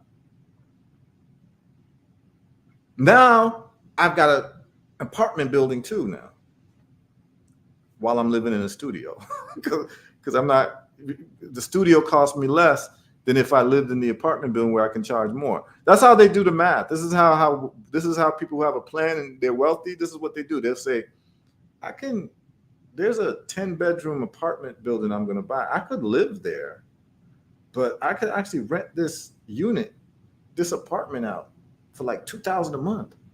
But I can get a little crashed out studio for $800 a month. Guess what? I'm going to go get the studio and let someone live there for $2,000. Okay. Now, you have to get approved for the loans to buy the houses. Yeah. Twyla. It says, what happened when people wasn't paying their rent for 2 or 3 years? Exactly. This is the problem with real estate. This is what we're going to get into. This is the problem with real estate. This is exactly the problem. But the first thing you got to do, you got to look at the numbers. Everything is a numbers thing. And always, people who are tuned in, always be quick to talk numbers when it comes to ideas.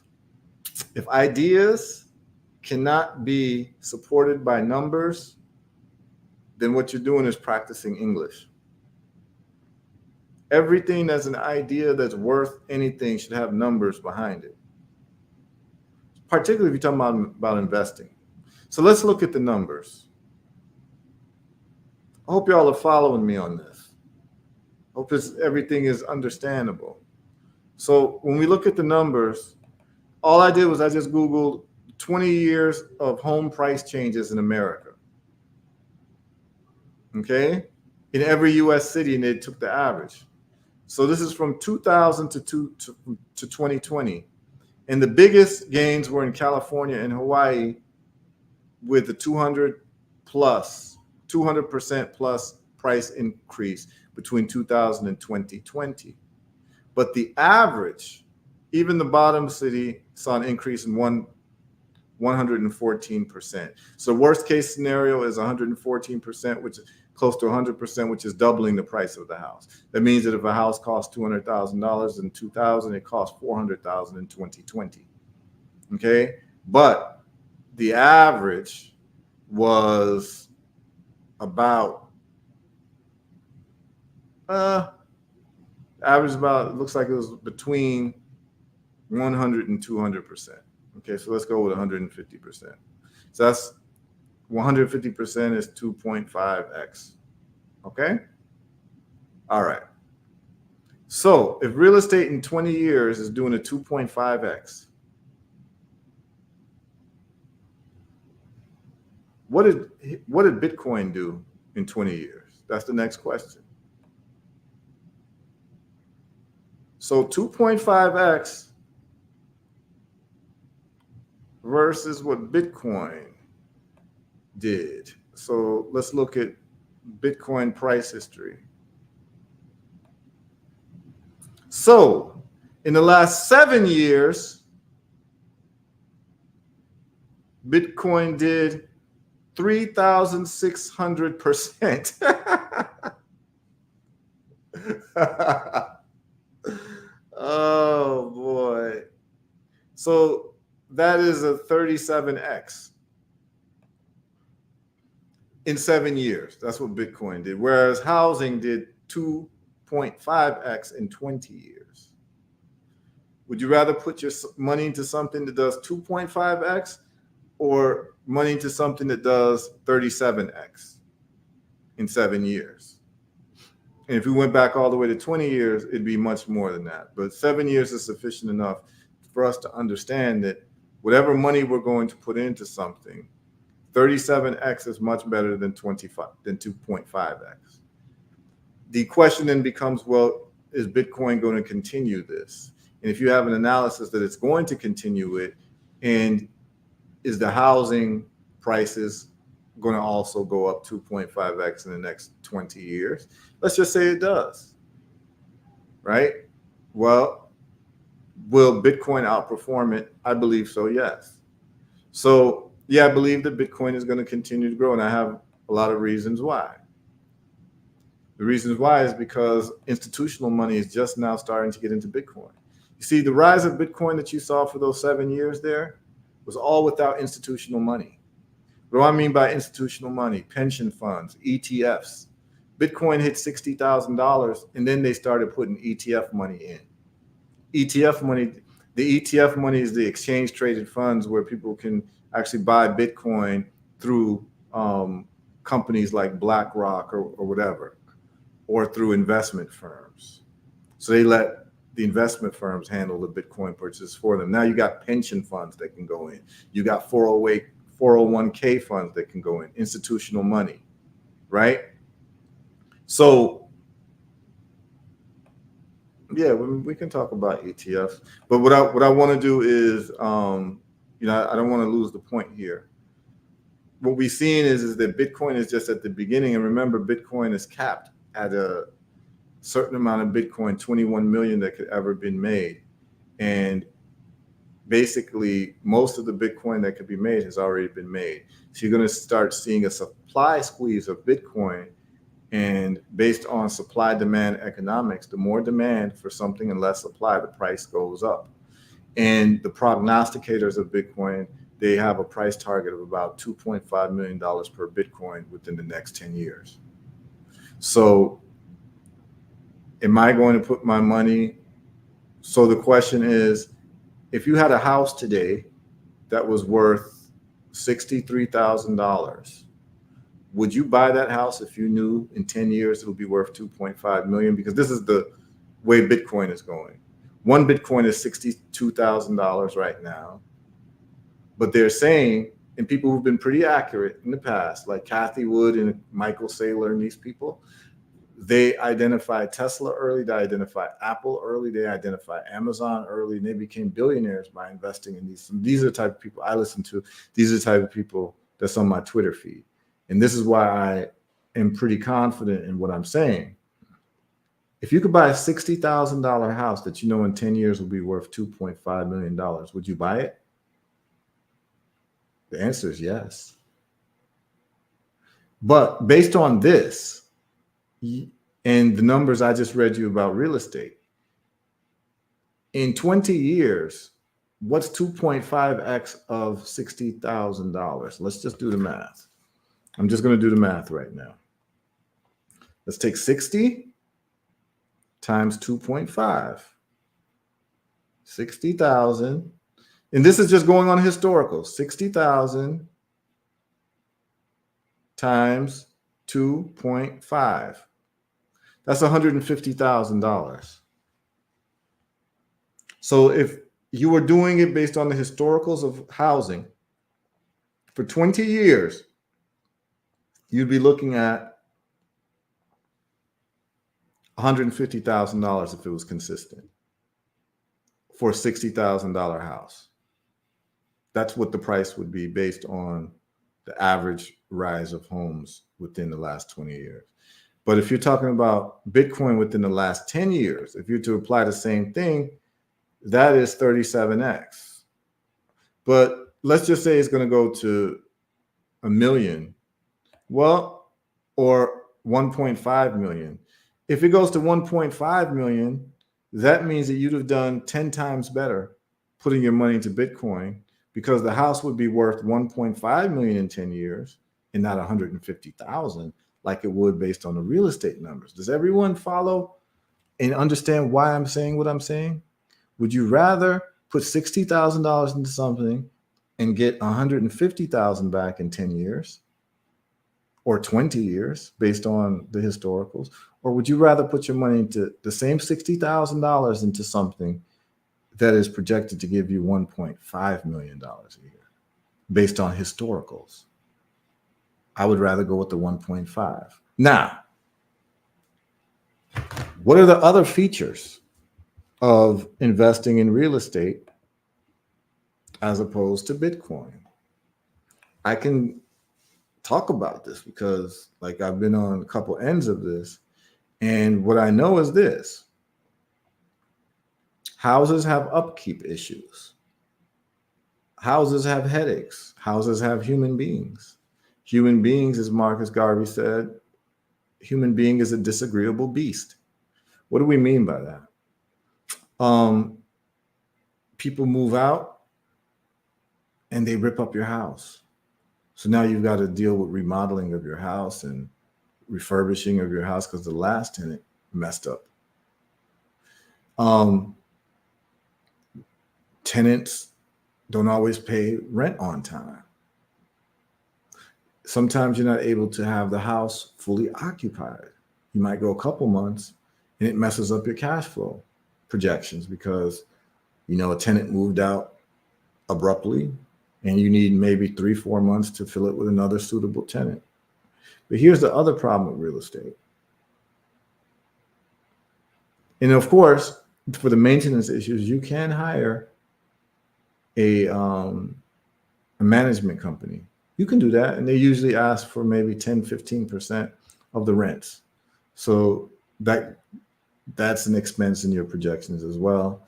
but they'll be the ones, answering the calls about fixing the toilets and all of that. And some landlords don't hire anybody, and they'll just do it themselves because they don't want to split their profit with anybody. So they said, if it's a toilet issue, small handyman issue, I'll come fix it.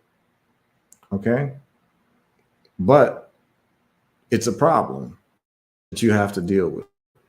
And people who own several properties, they'll all tell you it's like a job, basically, because there's always an issue with the house. Anyone who's owned a house knows that houses can be headaches, particularly the older houses, right? They can be big headaches. And then if you've got to change piping, you've got to change air ducts and all that, it can be quite expensive. So all the money that you saved up now can easily be relinquished by having to do repairs. So that's one of the issues. For me now, the bigger issue and the biggest issue of real estate is the human being aspect. And what do I mean by that?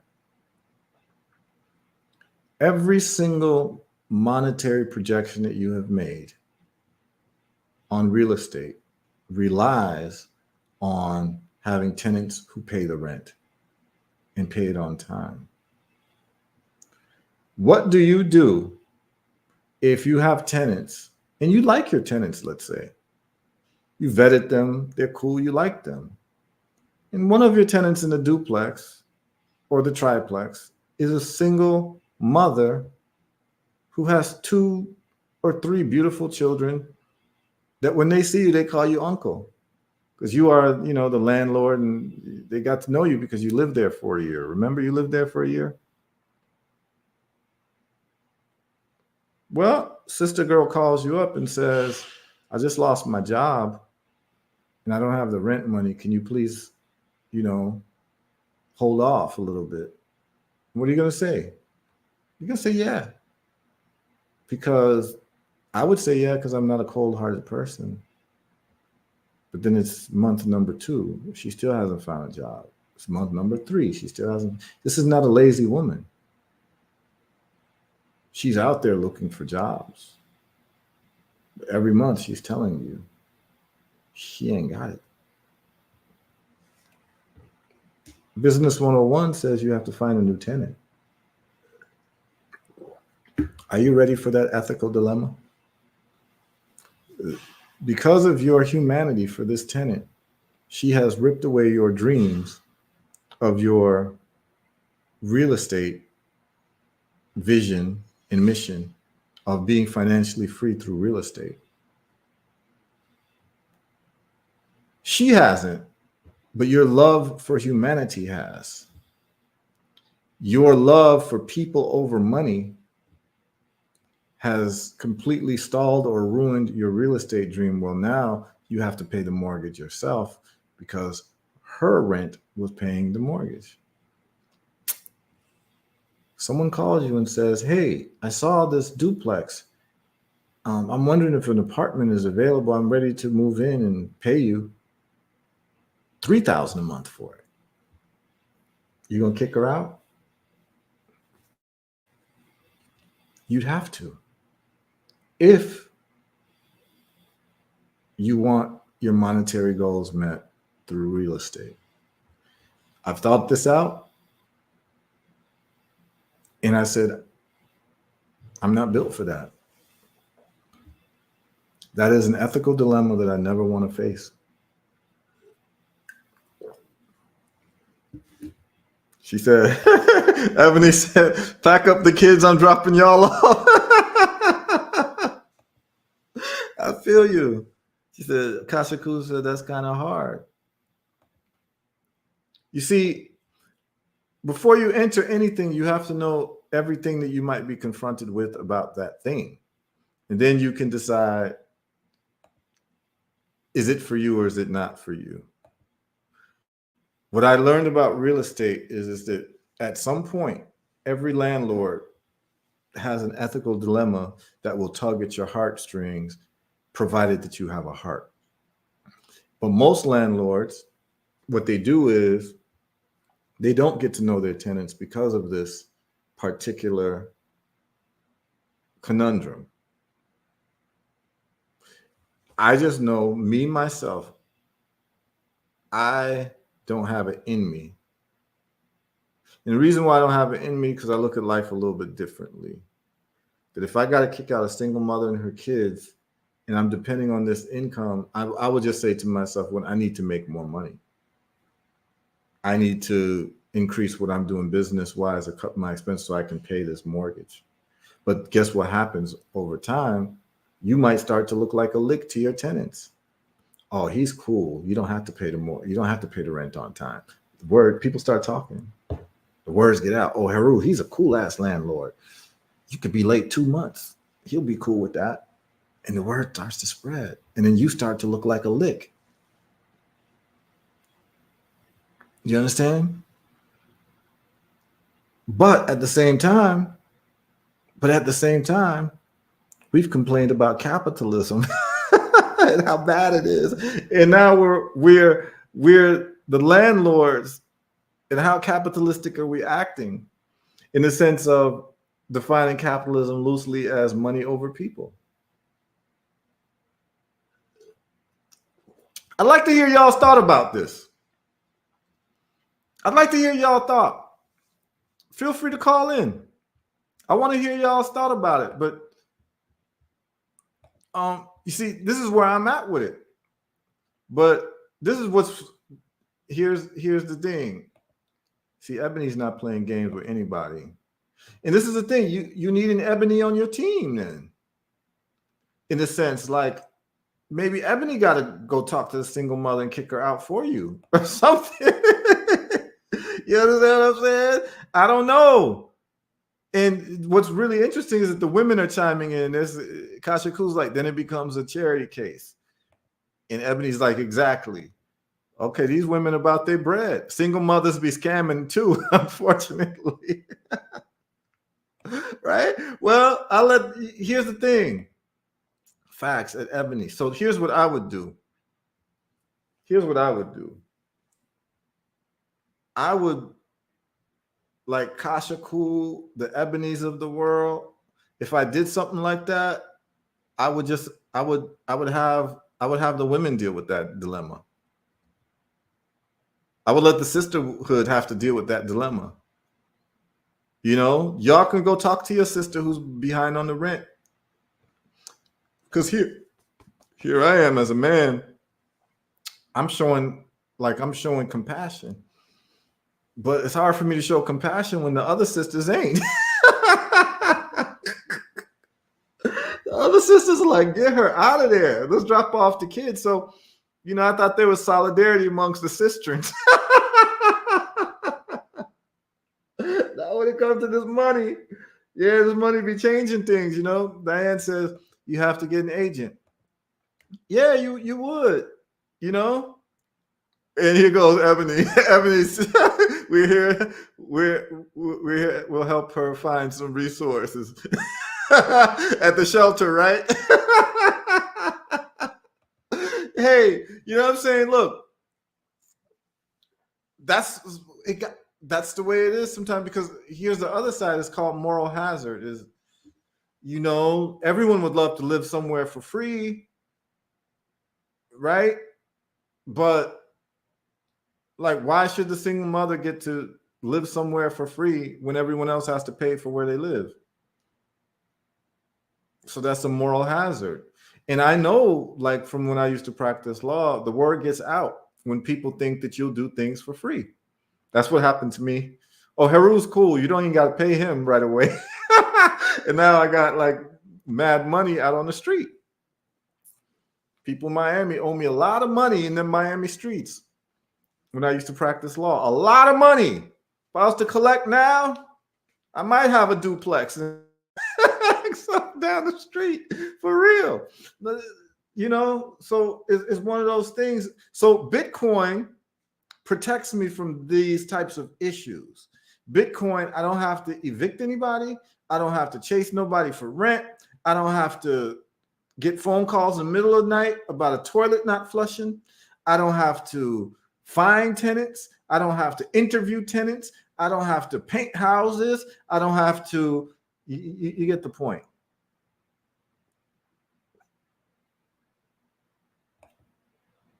She says we're very Yo, Ebony's killing me. Ebony, I ain't messing with you, Ebony. I am not Her and Kasha Cool tagging up. Oh my, y'all are tag teaming on this. I hear you. Help her out. Yes, Ebony. Interestingly enough, I've always wanted to have a maternity house for pregnant women and recently delivered women funded with grant money. Yeah. Now, I feel you. But you ain't gonna let them live there for free though, right, Ebony? They gotta come up with that rent. Huh? They gotta come up with that rent. You ain't doing 3 months late rent, right? So you have to go to court to do eviction. It takes months. Yeah.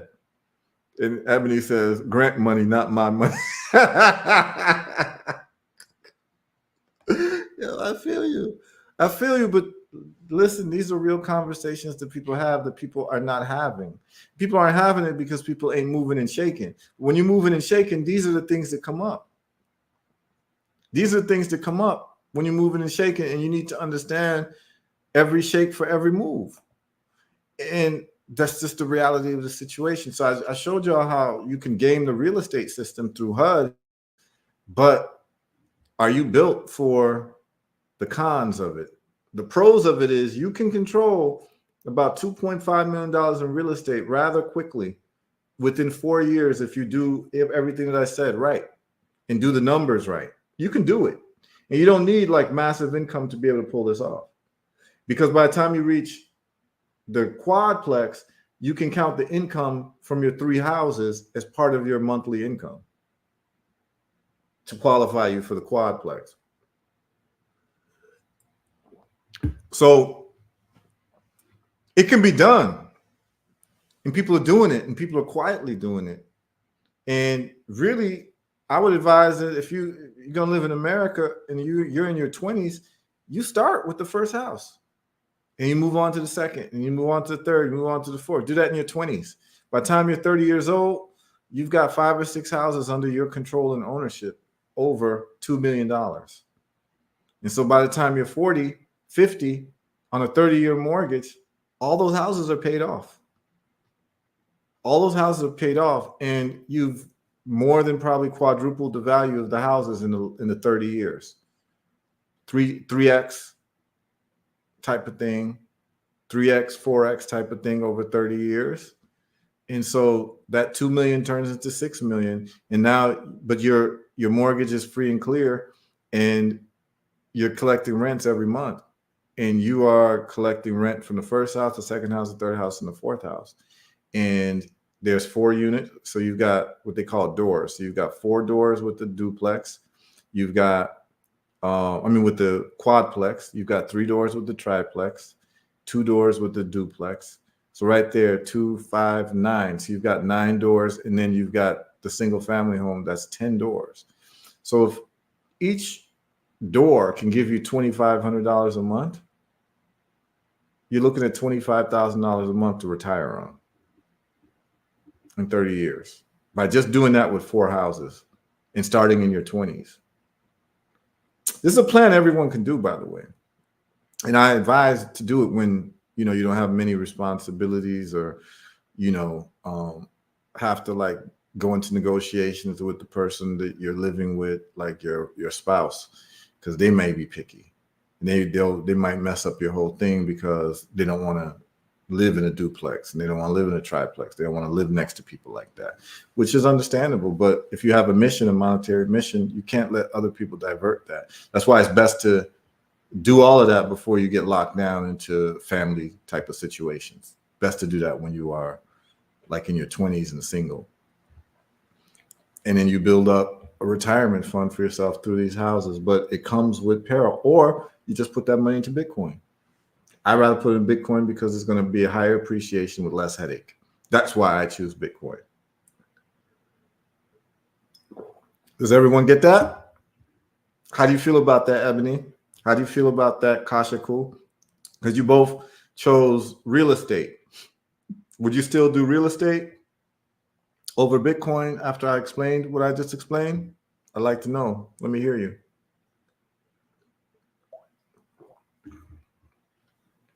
What do y'all think about that? Y'all still with the real estate, or would y'all do Bitcoin?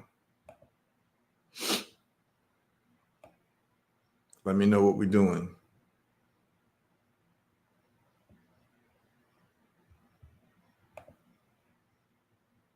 Okay. She says that's the thing. I won't do it in America. I feel you.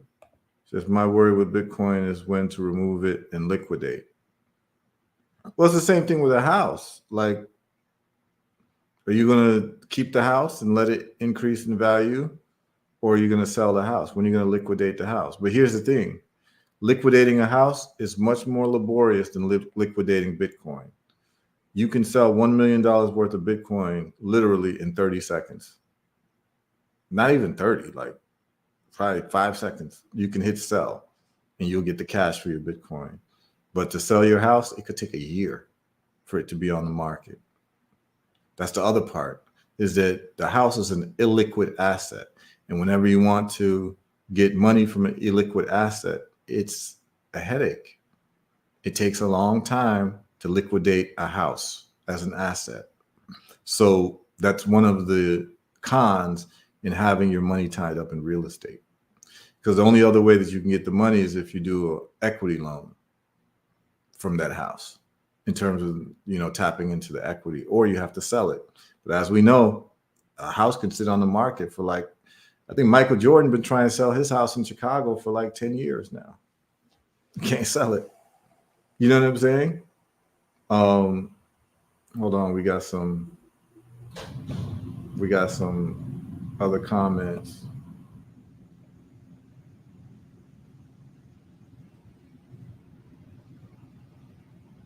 Yeah, so liquidating, you can always liquidate Bitcoin whenever you want, or you can get a loan against your Bitcoin too, Ebony. Wealthy people don't sell appreciating assets. They just take loans against them. All right? So keep that in mind. There's no need to sell an asset unless you just don't want that asset anymore. But if you think that it's going to be increasing in value, why would you sell it? Well, what wealthy people do is that they take loans against, and I'll explain that to you in a second. I'll explain to you how it works. Everything you mentioned, turn off. Maybe soon we'll be able to use it to shop like in El Salvador. You're talking about Bitcoin? Yeah, possibly, but you can definitely cash out your Bitcoin. I cashed out some of mine to, start a construction company in Ghana. And it was easier. Like, you can cash out stocks, you can cash out Bitcoin, but trust me, if I was going to sell my house to cash it out, it's a lot of work. Even to do a home equity loan, you got to do a lot of paperwork for that. You got to wait a couple of days, and they got to check your credit and this and that for you to get money out of your own house. Like, I've gone through the process, so I know what it takes. It's a lot of paperwork, but to get money from your Bitcoin, you just press sell and you have the cash right away. So it's not laborious at all. Diane says real estate for me is more development and building. Troy, big up Troy Burnett. I've invested in real estate for 2 decades and I've switched to Bitcoin. Yes, I can tell a story about that too. In Kenya, I would do it amongst NGOs, so I won't encounter these problems. Okay, so what she's saying is that in Kenya, she would rent out the space to NGOs or not-for-profits, so she wouldn't have to kick out single mothers. There aren't too many single mothers like that in Africa like that. Not like in America, but we still get the sentiment. You wouldn't have to kick out families. And I know I would get paid with no issues. Can't do both. Michael Jordan can't sell his house. No, because his house was so tailored to him. He had 23 all over the place and all of that. So he had a hard time selling his house. But can we choose both? No, this is this or that. So this or that, you can't choose both. Just like Stevie Wonder or Prince, you can't choose both. So we had to, because what this or that forces us to do is to pick one and then to explain why the best way that we can. And diversification is still important. Does that go out the window when we talking Bitcoin? No, it doesn't go out the window. But there are some people who have the theory that in terms of investing, diversification is for dummies. That's what they say. And the reason why they're saying that is because, like, choose your investment thesis and stick with it. So many people will invest in different things, but like, yeah, you could hedge and say, I want to put some into Bitcoin, some into real estate, and do that. You could do that. You could do that. But for the purposes of this exercise, we wanted to look at the qualities of one versus the other. You certainly can do both. You know, I bought land and I bought Bitcoin. But to be completely honest with you, at the time, if I tell you all this, the money that, all right, I bought land in cash in 2012 in Dominica for like $30,000 cash, a little bit more than 30,000 cash.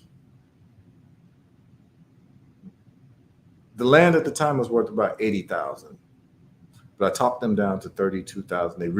They were what you call a motivated seller. Typically what happens in a lot of these countries like the Caribbean and Africa, old people die. They leave the land to their children who don't live back in the mother country because, you know, the original owners went to England or America to make money. And then during that time, they had children in America, and the children in America or Canada don't want to come back home because now they're Americans. So their parents die and the parents leave land in the mother country or the mother island, and the kids just want the money because they have no plans to ever go back to Dominica or Jamaica or Ghana or Nigeria. They're fine being Americans or Canadians. So they just want to sell the property of their parents and get the cash and do whatever and buy a BMW or whatever they do, right? So that was the situation.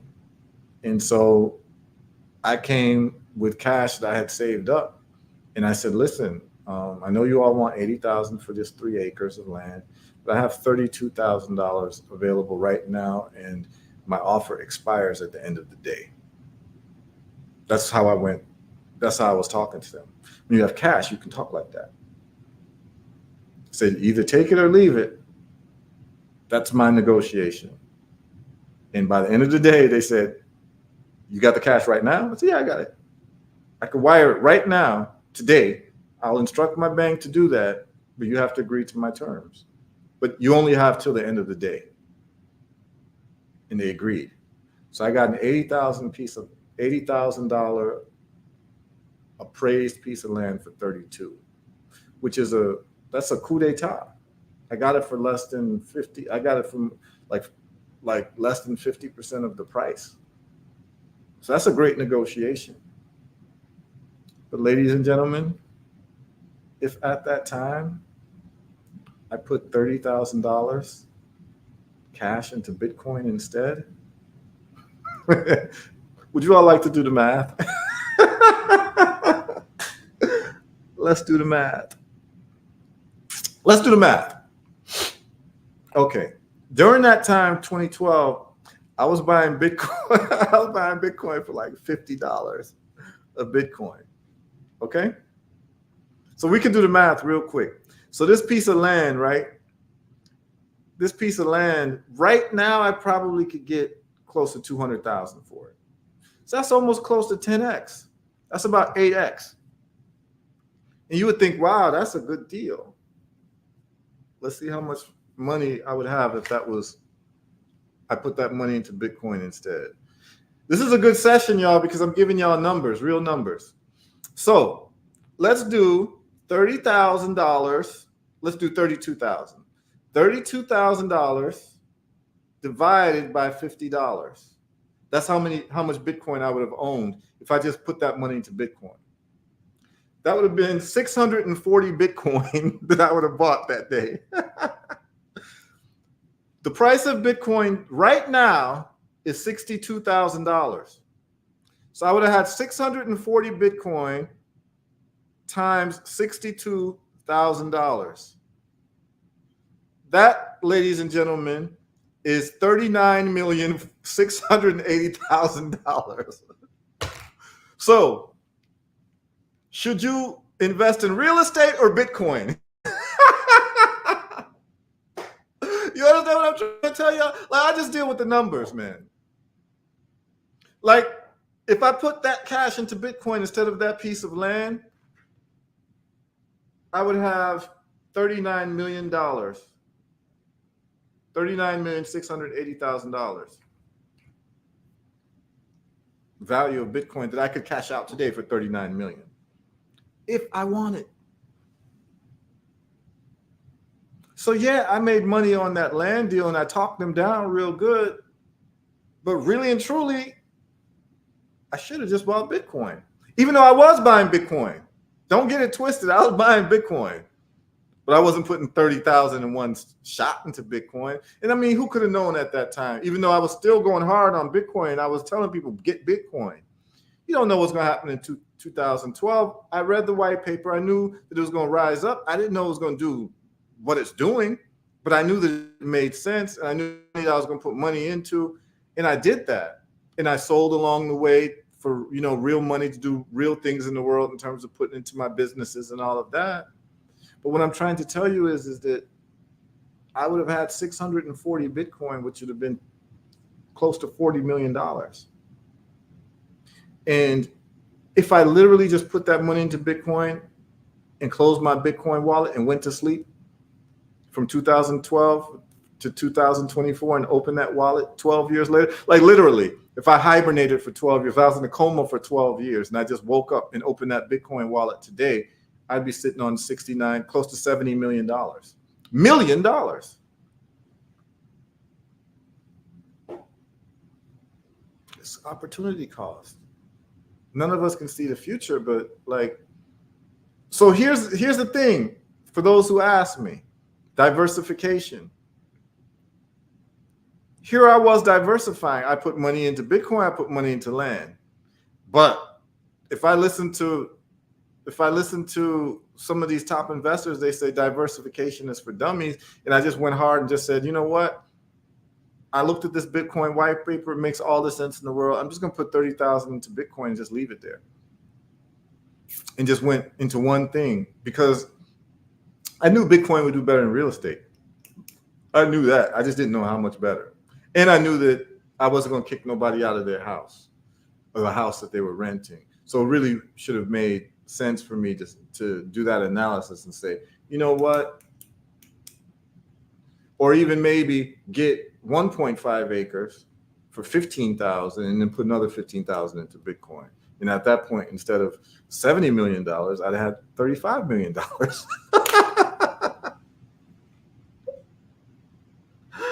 You understand me? This is why it's important to have these conversations. I want to have these conversations with y'all because this is the stuff that's in my head most of the time. And I do math. Like I loved math as a kid, so I do math. Twyla says, damn, yeah, damn. Kasha Ku says Bitcoin. That changed her mind real quick. He said, when you put it like that, yeah, you got to put it in terms of numbers. So who are these people who lost their money in Bitcoin? I've heard whispers. Oh, these are people who didn't hold long enough. These are people who bought. Usually once there is like noise about Bitcoin and then people buy at the top and then Bitcoin, because it's a volatile asset, will go down and they can't handle the down ride, right? They can't handle the turbulence downwards. So they end up selling. So they bought at 20,000. And then they end up selling at 10 and they end up losing instead of just holding and saying, I'm going to ride this thing out because I believe in the thesis.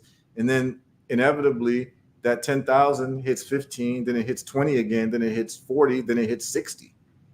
You understand what I'm saying? So the people who have lost money in Bitcoin are people who weren't patient and people who got scared. The people who've made money in Bitcoin are people who have what you call iron hands. Ice cold iron hands. I'm one of those people. I've never sold my Bitcoin because I panicked about the price. I've only sold my Bitcoin when I needed to put the money to work into business because I'm about accumulating wealth, but I'm also about production on the ground. Like, if I have to put money into Bitcoin or into a manufacturing facility, I'm going to put it into a manufacturing facility because that's what Africa needs. So even if I make 50% of the money in manufacturing that I would make in Bitcoin, I'm willing to take that loss because there's a bigger mission that I have in doing manufacturing in Africa. Like there's a score that we have to settle with our adversaries. And so for me, you can't pay me enough Bitcoin to be part of settling that score. And so that's why I would sell my Bitcoin to do businesses in Africa. She says, dang, yeah, when you start looking at the numbers, Twyla said, if you have 40 million, how much would you cash out? Shit. If I had 40 million, okay, so if that Bitcoin was there, like instead of the land, well, that would have been 70 million. But let's say I had 40 million in Bitcoin, how much I would cash out?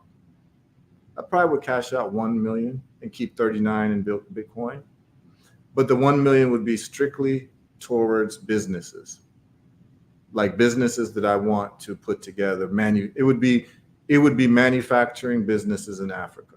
So I would take 1 million out and do a manufacturing business in Africa and let that money double and use that money to grow my businesses.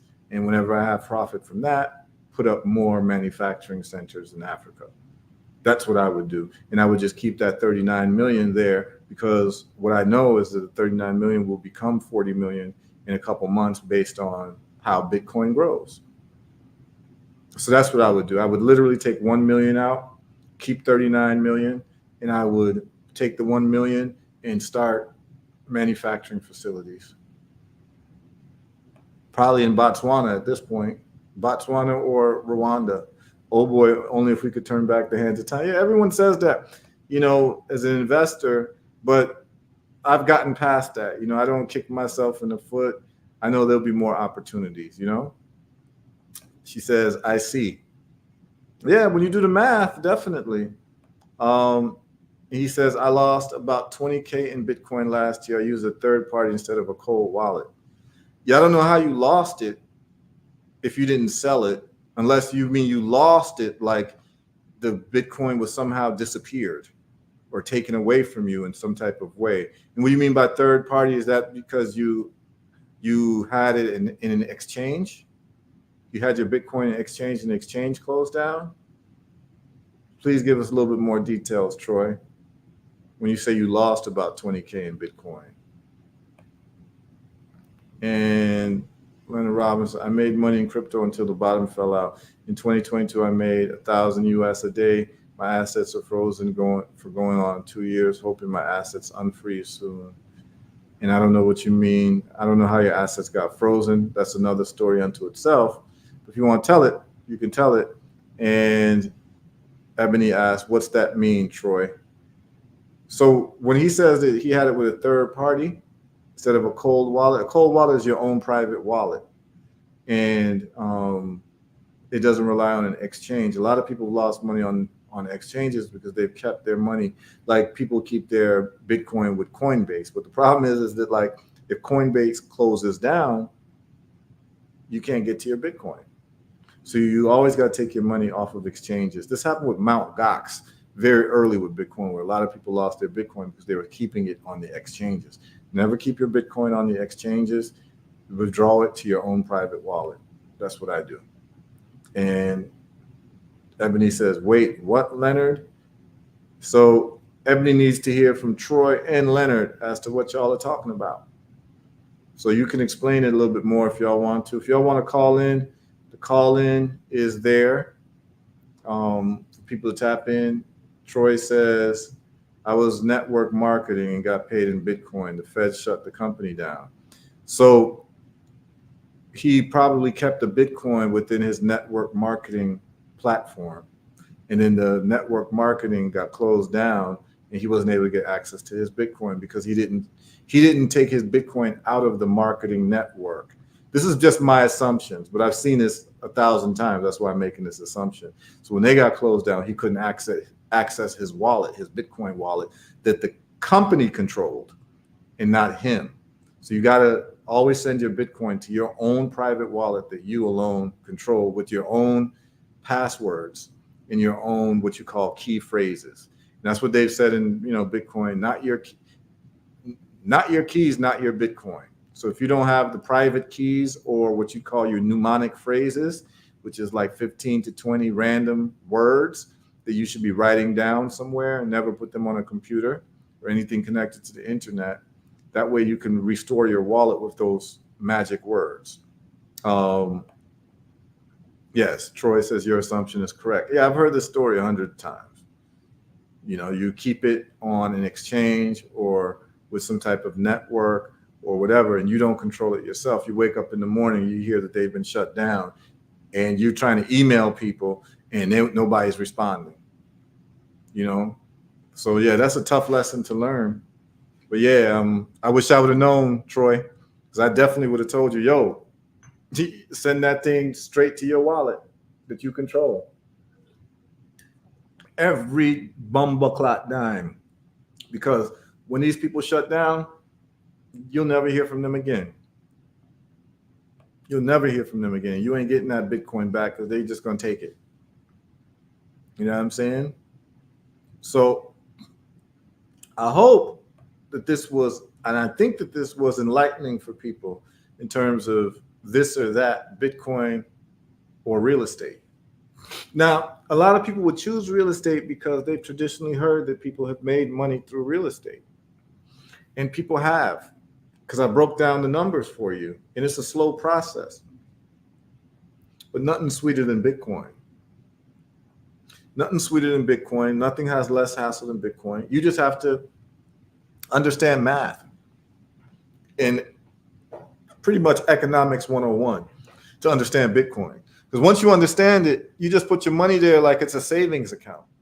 And it's called dollar cost averaging. So there's people who just buy, I know people who buy $1 of Bitcoin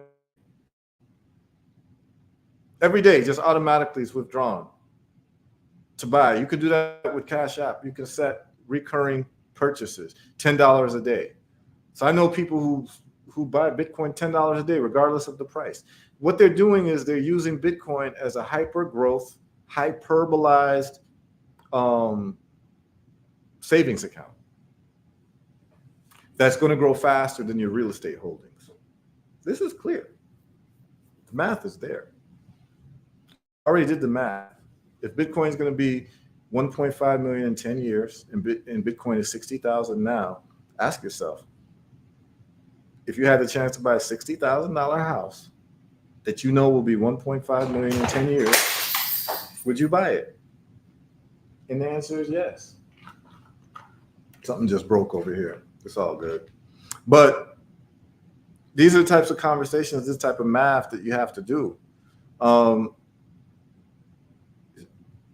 Leonard Robinson's answering the question. They made a run on the money, so the company froze assets to save the company. They sold the company, so now we are waiting for the day to withdraw again. Okay.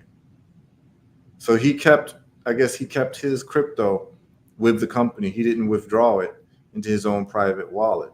So when people started, what happens is people hear something bad, and then people start to make what you call a run on the company, which is like a run on the bank. So people start withdrawing all of their assets. And if it's a bad company, the company was actually using the underlying assets, just like these banks do. And they didn't use their own assets. That's what happened with FTX, by the way. They were using the assets of the customers instead of having their own assets. And so when people withdrew very quickly, because people heard news that maybe something was going to happen to that company. So everyone's trying to make withdrawals. And guess what happened? They shut down the withdrawal process and the company disappeared. And it's going to be very hard to get that money back again, unless it went under receivership, and you might get cents on the dollar. You might. It happened with Voyager. It happened with a couple other places. You know what I'm saying? So yeah, Leonard is saying yes. Yeah, I don't even need to hear all of the story because I've heard these stories 1,000 times of people within the whole crypto space. You know, the rule is never ever keep your Bitcoin on an exchange or with other people's hands. It always has to be your private keys or your private passwords. That's not controlled by anybody else. If not, it's those people's money until you can repatriate it to your own control. So every piece of Bitcoin I have is under my control. Like, it will never be on Coinbase. It will never be on like Binance. Like, are you kidding me? The government could decide to shut down Binance tomorrow for whatever reasons, and then all your Bitcoin is caught on Coinbase or Binance. No, thank you. You know what I'm saying? No, so okay, Ebony says that's a little risky. Is there a way to buy Bitcoin outside of exchanges? No. So no, here's the thing, Ebony. You buy it, and the moment that you get the Bitcoin, you transfer it to your private wallet.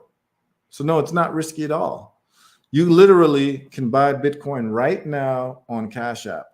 $100,000 worth of Bitcoin, $10 worth of Bitcoin, $5 worth of Bitcoin. And the moment that you have the Bitcoin, there is what you call a send button, and you send it to your private wallet. You send it right away. You don't let it sit overnight. And so you get your Bitcoin, and that's it. Whenever you're ready to sell, you go back to the exchange, and then you change it for cash, and then send your money to your own private bank account. That's it. So the company was eventually was investigated by the SEC and found out it was a Ponzi scheme. This was not Bitcoin. Yeah, I was pretty sure it wasn't Bitcoin because you said crypto. Most people are very specific when they're talking about Bitcoin. So I figured it was a crypto coin or a bunch of crypto coins, like what they call small cap coins that people would buy. That sometimes are less than a penny. Then you're just looking for it to go to like $1, and then you've just made like 100x, right? Yes, you can get different private wallets. You can get a private wallet online, and you can also get what you call like a Trezor, which looks like a USB drive. That's a cold wallet, and you get your Bitcoin delivered to that, and you keep that, and that has your Bitcoin on it. And Troy says, I buy weekly now and transfer it to my wallet. Lesson learned. Exactly. Simple. And what Troy's doing is what is called DCA, dollar cost averaging. Dollar cost averaging is when you buy the Bitcoin irrespective of price. You're not trying to time the market. You're not doing anything. You're just buying it at a specific given time on a regular frequency. And basically you're treating it as a savings account that is a hyper growth savings account. I advise that for everybody. Because if you save your money in dollars, your purchase price goes down. We covered that when we talked about Bitcoin. If you missed it, just go to the previous live we did on Bitcoin. I went through the economics of it. I went through the numbers. It was very meticulous. Never put all your eggs in one basket was the most valuable lesson I learned. Yeah. Especially in a basket that you don't control.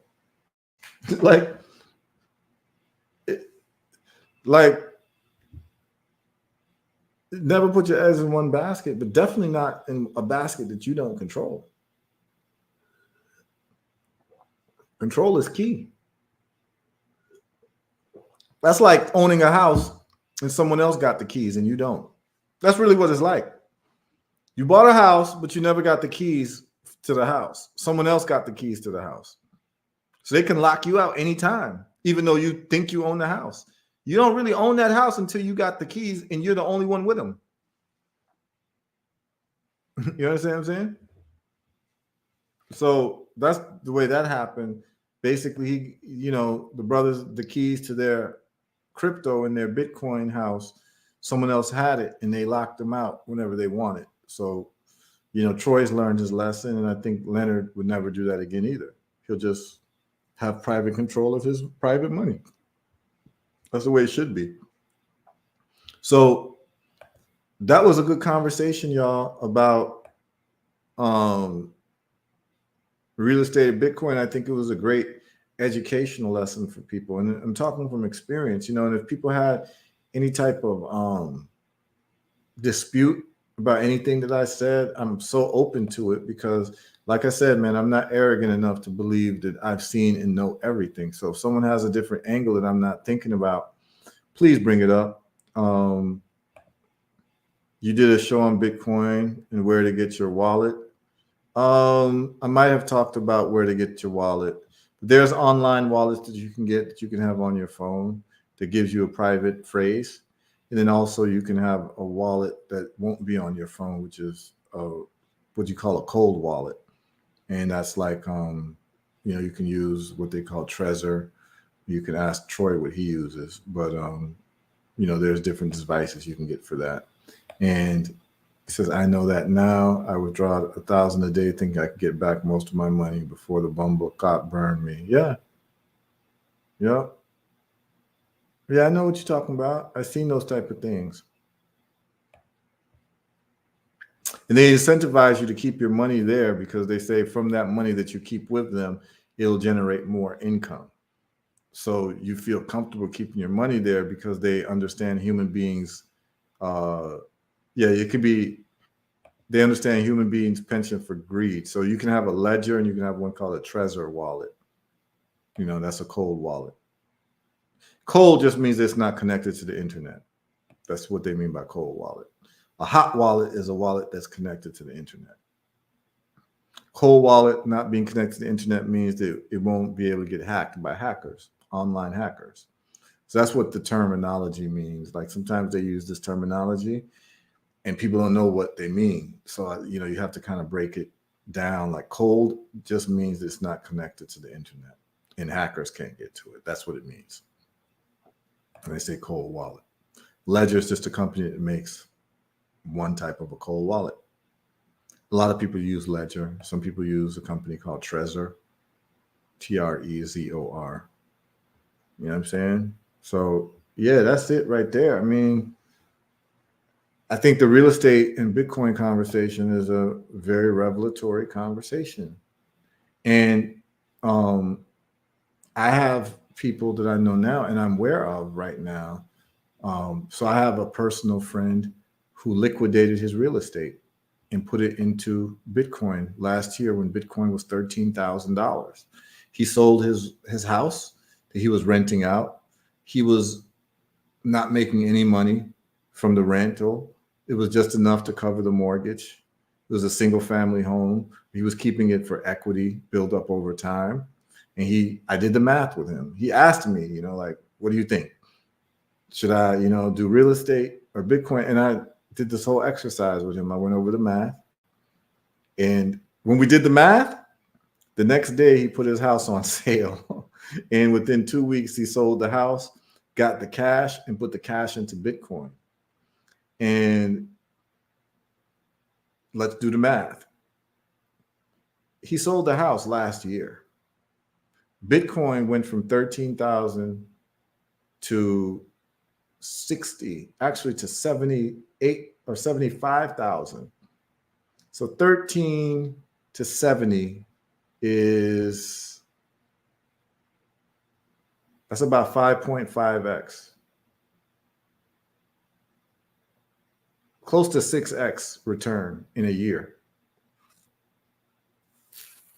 He wouldn't have got that for his house. That means if the house was 200,000, he'd need it to be 1.2 million and then sell it and get the cash on top of that.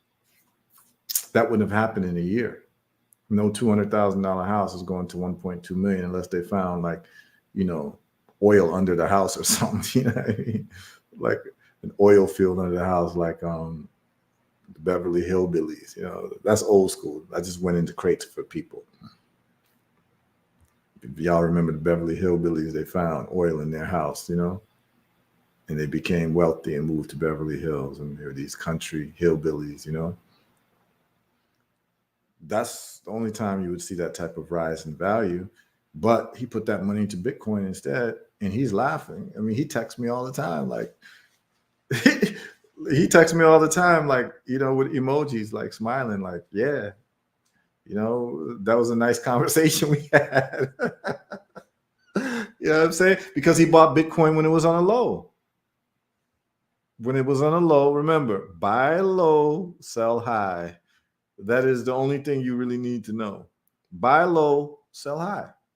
The only thing is when something crashes, we're thinking, oh, that's it. But if you understand Bitcoin, you understand what's going on. When the price goes down, it's just a buying opportunity. It ain't going nowhere. The reason why Bitcoin's not going anywhere, y'all, is because governments are going to continue printing money. As long as they print money, Bitcoin is going to be relevant and is going to be a store of value. Because every time they print money, they're debasing the value of the money. I might do another thing on Bitcoin because there's so many other aspects of it we didn't even touch on. But rest assured that Bitcoin is a nice long-term investment because these people who are running the world and running America, they have a playbook and they like to follow their playbook because that's all they have. It's like, all right, see, some of y'all might not have been ever like into fighting, right? But if you get into fighting, what you're going to find out is this. Just about every fighter has their go-to moves. Now, the go-to moves usually they're based on the person's body type, what they practiced, and what their strengths are. Okay? So, if you study fighting, you can watch if you're going to fight an opponent, you got to find out their tendencies. Like before this guy throws a right hook, he likes to duck down first before he throws. And so that's a move he likes to do. So he might be able to time the duck down and know that, oh, he's about to throw the right hook, right? And that's his go-to, right? And you watch that. And so the moment that he ducks down, that right is going, you might just hit him on the left. You understand what I'm saying? Or you might be ready to duck it and then counter that right because he's already shown you what he likes to do, right? Well, it turns out powerful people who like to oppress people, they have their go-to moves also. And they run the playbook all the time. I mean, we're talking about black folks in America. The system has its go-to moves all the time. It's the same thing, and we keep falling for it. And then we have our go-to moves that aren't very useful, right? Marching, protesting, complaining online. That's our go-to moves in America, right? March, protest, complain online, talk some shit, do some sermons, and then it's back to business, right? And vote Democrat.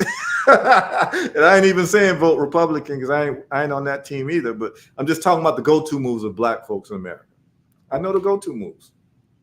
I know the go-to moves of white America. You understand what I'm saying? I know the go-to moves of the Chinese. It's all broadcast. It's all there. You know the go-to moves of Israel. You know everything they're going to do. Like, I didn't need to know that they were going to drop bombs on Rafah, even if they told Palestinians, hey, you need to evacuate. I know that they're going to drop bombs on the people evacuating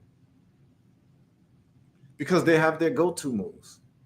They have the way that they like to get down. They have their tendencies. And so once you see their tendencies, and so I'm saying that to say that we know that Bitcoin is always going to do well because the tendency of governments, when they get into financial troubles, they just print more money.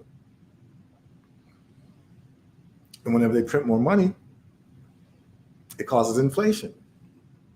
Inflation causes the buying power of the money to decrease, which makes goods more expensive and the money less valuable. But then what happens is that it makes Bitcoin more valuable. So whenever I see, like I listen to these guys talk, like I laugh when I listen to them talk because I understand their go-to moves. So like when the Fed talks and, like the head of the Fed, like Jerome Powell, when he gives his speeches and they talk about interest rates and like, you have to understand the code words. But when they start, so what they call quantitative easing or quantitative easing means they're about to print more money.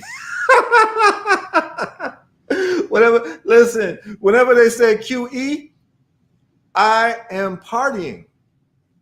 When they say, listen, when they say they're about to lower interest rates, I'm partying.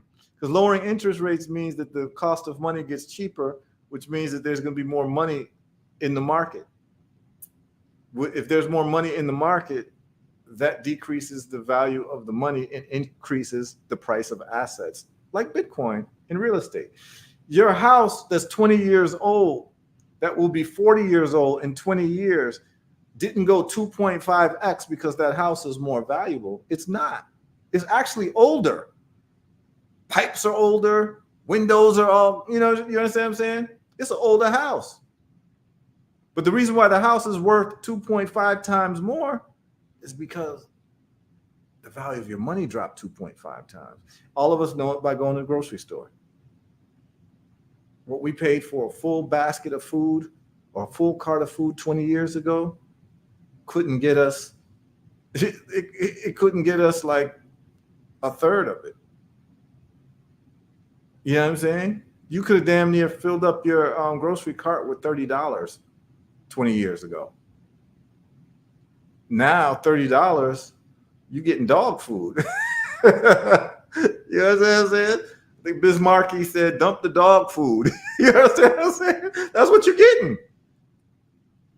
But this is all mathematically predictable because they got the same moves, y'all. I'm trying to tell y'all, listen, once you understand these people's moves, just like if you understand jujitsu and boxing and what people's tendencies are and what they like to do, you can actually see this thing different. That's why, like, when a boxer watches a boxing match, they're seeing something completely different than someone who doesn't fight.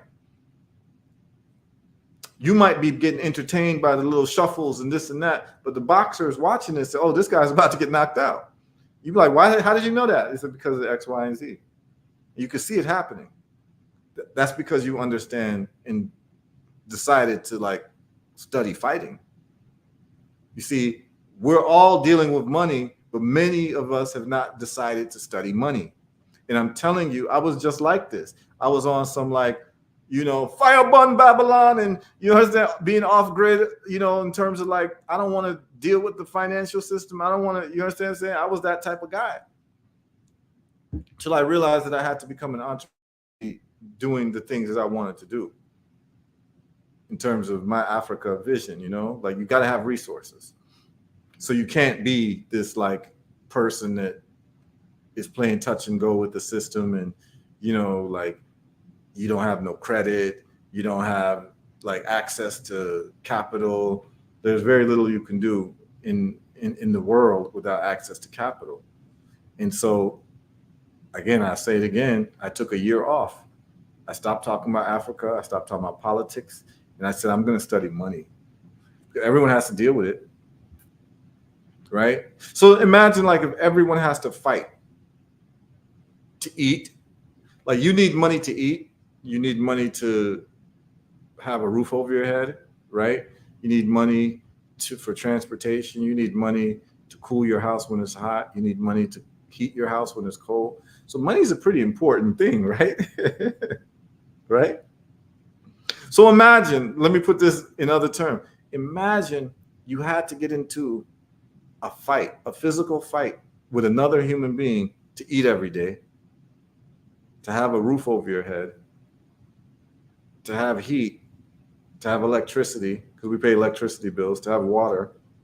Imagine you literally had to knuckle up with somebody. You had to squab every time you wanted these things. Wouldn't it behoove you to study fighting? Like the science and the art of fighting? If you needed that to survive. But you need money to survive, but people don't think it's important to study money. You see why we're behind? Everybody else is studying jujitsu, judo, Muay Thai, boxing, Krav Maga.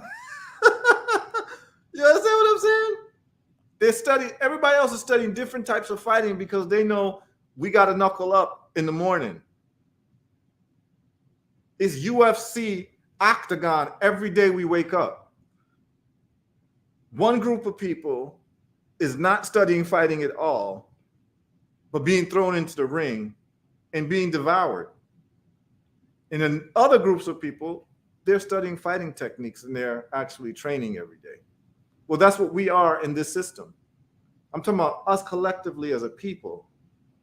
or even forget the race thing. Anybody who is underprivileged, anybody who's not wealthy, let's just call it not wealthy, it behooves you. It is imperative to study money, the history of money, the qualities of money, what makes money money, how money is generated, how money is devalued, what are the tricks of the system, make money, how they value money, how they devalue money, what causes, like what are interest rates about, what is the Federal Reserve, what is the US Treasury, what's bonds, what's stocks, what's Bitcoin. Like, because of the fact that you need this to survive, wouldn't it be important that that's the most pressing thing that you study? I just analogize it to fighting. If you needed to fight every day to get your basic needs done, you might want to study jujitsu, boxing, kickboxing, wrestling. You see what I'm saying? So because of that, I took it upon myself to study economics and money. And when you start understanding it, you start laughing because you can see the playbook. Listen, when they said that they were going to cut during the pandemic, and they said that they were going to cut checks, $600 for everybody, nobody was celebrating like how I was celebrating. Now, poor people were celebrating getting $600. I was celebrating because the money printer was getting turned on. I started hearing brrr, brrr in my mind. That brrr sound, that's the money printer running. And when the money printer is running, when they're doing all of this government spending, I know that they're printing money. They're devaluing the currency, which means that they are causing an increase in price in assets. That will be your real estate will go up in price. That means your Bitcoin goes up in price. And that means that your stocks will go up in price. Whenever they lower interest rates, they're flooding the system with money. And so if they're flooding the system with money with lower interest rates, that means that your assets go up in price. Just remember that. So when you hear the Fed has lowered interest rates, you should clap, because what's going to happen is that the value of your assets are going to go up. It makes money cheaper. The cost of money is cheaper when interest rates are lower. You're borrowing money at a lower interest rate. That's what you want as the borrower, right? So that means that the cost of money is cheaper, which means that more people are going to have access to money, and there's going to be more money floating in the system, which dilutes the value of the money. But when the value of the money is diluted, that means it takes more of that money to buy product X or asset X. See how that works? And once you understand this, because we weren't taught this, once you understand this, you can start knowing when to celebrate and knowing when not to celebrate. And your celebration will be completely different than the person who's getting a $600 check. People think they got over on the system with a $600 check. Like, there's a lot of people who went to jail for like PPE loans and all of that because they were like overstating what they needed, and they never, you understand, it was fraud. But if they were smart, they could have gotten that same PPE money by putting that $600 into some Bitcoin and let that sit, because you're going to get a 3x return quite quickly, because they're engaged in what is called quantitative easing. I'm telling you, once you understand these terms, and when they start talking like this, understand that if you start hearing easing is in place from the Federal Reserve, understand that the price of assets, and it's not the price of assets go up, it's the value of your money went down. But for the value of your money to go down, that means the price of assets go up. That's how this works. Now, I've explained it to y'all in very basic terms. Why is it that your society hasn't explained it to y'all? Why y'all have to tune into my show to hear this type of talk many times for the first time? For someone to explain it to you in a way that you can digest. Other people will explain it, they'll use all types of crazy words and this and that and blah, blah, blah, blah, blah, blah, blah, talking a million miles a minute, but not saying anything. And here's the thing, feel free to stop me if you don't understand what I'm saying. Because if you don't understand what I'm saying, The onus is on me to speak in a way that you can understand. What's the point of communicating if people can't understand what the hell you're saying? I'm just telling y'all there's certain playbooks that they like in this system. And if you hear quantitative easing, if you hear dropping interest rates, if you hear money printing, expanding the money supply, always understand that that means inflation. That means the price of goods will be inflated, but also the price of assets will be inflated, including your house, including your Bitcoin, including your stocks. That's what that means. It also means that your bonds will be worth less. So if you bought bonds and they lower the interest rate, you get a lower return on bonds. So, I mean, we can get into this a lot more. Hold on. She says, after shotgun hits ground. Listen, you keeping it too real right now. Got to. Do you know about Iraqi currency about to revalue back to where it was when Saddam Hussein was in office, which was $3 to $1? No, I don't know. I'd have to do some reading on that. I don't know too much about Iraq currency. Once you start studying it, you realize it's actually quite interesting. Yeah, look, it has to be interesting because every waking hour we're spending most of it trying to get money. You can't even buy water you can't even get water without money.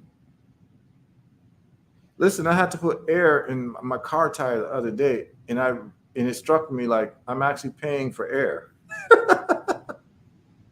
Yo, this system's crazy. I'm paying for air, y'all. I used to say, "Oh, they got us drinking water. They got us paying for water. Man, they're gonna have us paying for air one of these days." Not realizing that as long as they selling air at a gas station to fill up your tires, they literally are selling air. So that's already there.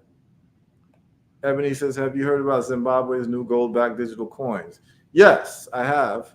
I was going to do a deep dive on that this weekend, but apparently the currency right now, because it's backed by gold, is actually the most valuable currency in Africa, passing the Botswana currency, which was the stronger currency. Right? We covered Botswana the other day and the miracle that happened there through planning. I don't even like to use the word miracle because it connotates something supernatural. It's actually very natural what happened there because they had leaders who didn't steal. So the math starts to work out. When you have accounting, you have to do what's called like balancing both sides of the ledger, and you can't do that when people are stealing. You know what I'm saying? The X's and the O's don't match up. And so the Zimbabwe currency, they backed it with gold. That's good because the money is now more hard money. But if they were smart, they would have actually made Bitcoin legal tender. Gold is old school. Gold is inefficient. And this is what you got to realize. It's like in life and in technology, everything has moved from analog to digital. So why do you think money wouldn't move from analog to digital? People are still dealing with analog money. Gold is the OG of analog money. And it's so analog. Try moving like 20 kilograms of gold from one country to the next. They'll confiscate it from you at the airport. You can't really use gold as money. It requires too much security. You can't move it across borders. There's too much regulations around it. It's very inefficient. If I send you $1 million worth of gold bars, do you understand all of the process involved in that and the security necessary for that to happen? But I can press a button and send you $1 million worth of Bitcoin, and it gets to you in 2 seconds. And the fees, the fees are negligible. So if I had the ear of the Zimbabwe government, I'd say, yeah, that's a nice move with the gold, but let's take it a bit further. Because gold See, here's the thing about gold. When the price of gold goes up, people start digging for more gold. So gold is never something that you can cap in terms of mathematical capping of gold, because you don't know where you're going to find gold. And I'll tell you, my father, when he grew up, there was I was telling this story the other day. My father, when he was growing up as a little boy in Ghana, there's two rivers. There's the Brim River and the Pra River. I forget which one it was, but one of those rivers, as a little boy, he used to reach, him and his friends used to reach in the river and grab like rocks of gold and just throw it at each other. That's how abundant and normal gold was in Ghana. And in fact, Ghana's colonial name is the Gold Coast, because when the British and the Portuguese, as a matter of fact, it's so serious that, you know, the slave castle that they got there for the prisoners of war of Ghana, who then, like the Ghanaians, who then later on became what they call FBA, Foundation of Black Americans, right?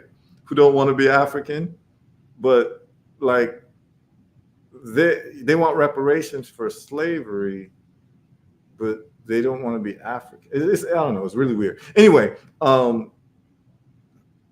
that slave castle is called Elmina. You know what Elmina means in Portuguese? Because it's the Portuguese who put it up. It means the mine. So they saw all of Ghana as a place to be mined because gold was so abundant. Literally, my father used to play with gold nuggets as a child at the Pra or the Brim River. So gold is quite abundant. Gold is quite abundant. And, you know, people are incentivized to dig for more gold once the price of gold goes up. The thing is that with Bitcoin, you can't print more Bitcoin. It's capped at 21 million by math. That's a much more compelling story than gold, because you don't know where you're going to find more gold. And you could find more gold if you do more digging. You invest in more digging, you can find more gold, but you can't create more Bitcoin. So I like that better in terms of economic theory and scarcity. You understand? That's why I would choose Bitcoin over gold any time of the day. And if you start looking at the price increases of gold versus Bitcoin, it's a no-brainer. Kashiku says, how's it going in Central African Republic? They made Bitcoin. Well, I follow the head of state for Central African Republic. I haven't seen him make a tweet recently. And I wanted to go to Central African Republic to check this out, particularly after I went to El Salvador. So I'm going to see what they're doing with Bitcoin as legal tender. But when I was reading about Central African Republic, the problem with Central African Republic is like there's a lot of warlords there, and there's not a strong governmental presence for most of the territory. So the government at the time when I was reading about it only controlled like the capital city, whereas the outskirts were controlled by other people that didn't have anything to do with the government. So it's like the government needs to actually learn how to control. So I didn't think it was a good place to visit because they didn't have, they just didn't have basics under control. You know what I'm saying? And I'm not trying to end up missing for nobody. For real. So, but I'm gonna look into it a little bit more and see what's going on with the Central African Republic. I just know that they were having security issues there. But places that don't have security issues like Rwanda and Botswana and some of these other places, even Ghana, they should be adopting Bitcoin 10 years ago. Dominica had a chance to.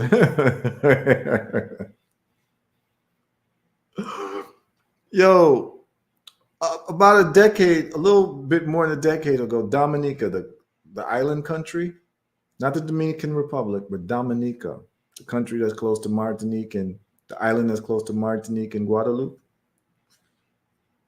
they had an opportunity.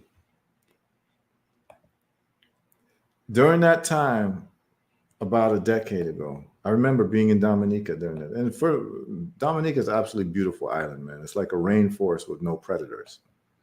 That's what makes it really beautiful. It's literally an island rainforest, but it has no predators, like no snakes, no wild animals, nothing. It's beautiful. Well, the government was approached by some Bitcoiners to like turn Dominica into the Bitcoin hub of the Caribbean. And it was even such that the government was going to, through these groups of people, they were going to send every Dominican citizen $10 worth of Bitcoin. This is in 2012. $10 worth of Bitcoin. Let's do the math. Let's say Bitcoin was $50 at the time. So $10 worth of Bitcoin would have gotten you 1/5 of a Bitcoin if it was $50, right? 1/5 is 20%. So it's 0.2. So that would have gotten you 0.2 Bitcoin. That means today, for that $10, Bitcoin is now 62,000. So 62,000 times 0.2, because that's how much Bitcoin everyone would have gotten in the island of Dominica, every citizen. They were going to give them, I remember this, $10. So 0.2 times 62,000. Every person, that $10 would have turned into $12,400. $10 would have turned into $12,400 if the government would have gone through with it. But remember, if the government would have gone through with it, more people would have just saved their money in Bitcoin if they made it legal tender from like a decade ago. Do you know how much money and how much wealth the average Dominican would have if the government was like actually like forward thinking and said, yo, bring Bitcoin to the country. Let's innovate. Let's innovate. We're tired of the EC currency, which is the Eastern Caribbean money with Elizabeth on it. Let's deal with some Bitcoin. And the group said, we are going to make it so that so that people can get familiar with Bitcoin. I was there. I remember this. The group said every single citizen, and the country had about 70,000 people in Dominica, they say. So they did the math and said, yeah, this is worth $700,000 investment because 70,000 times 10 is 700,000. So the people said, remember, these people were wealthy people. They were early investors in Bitcoin. So they were making a lot of money. These people got into Bitcoin at like $1, right?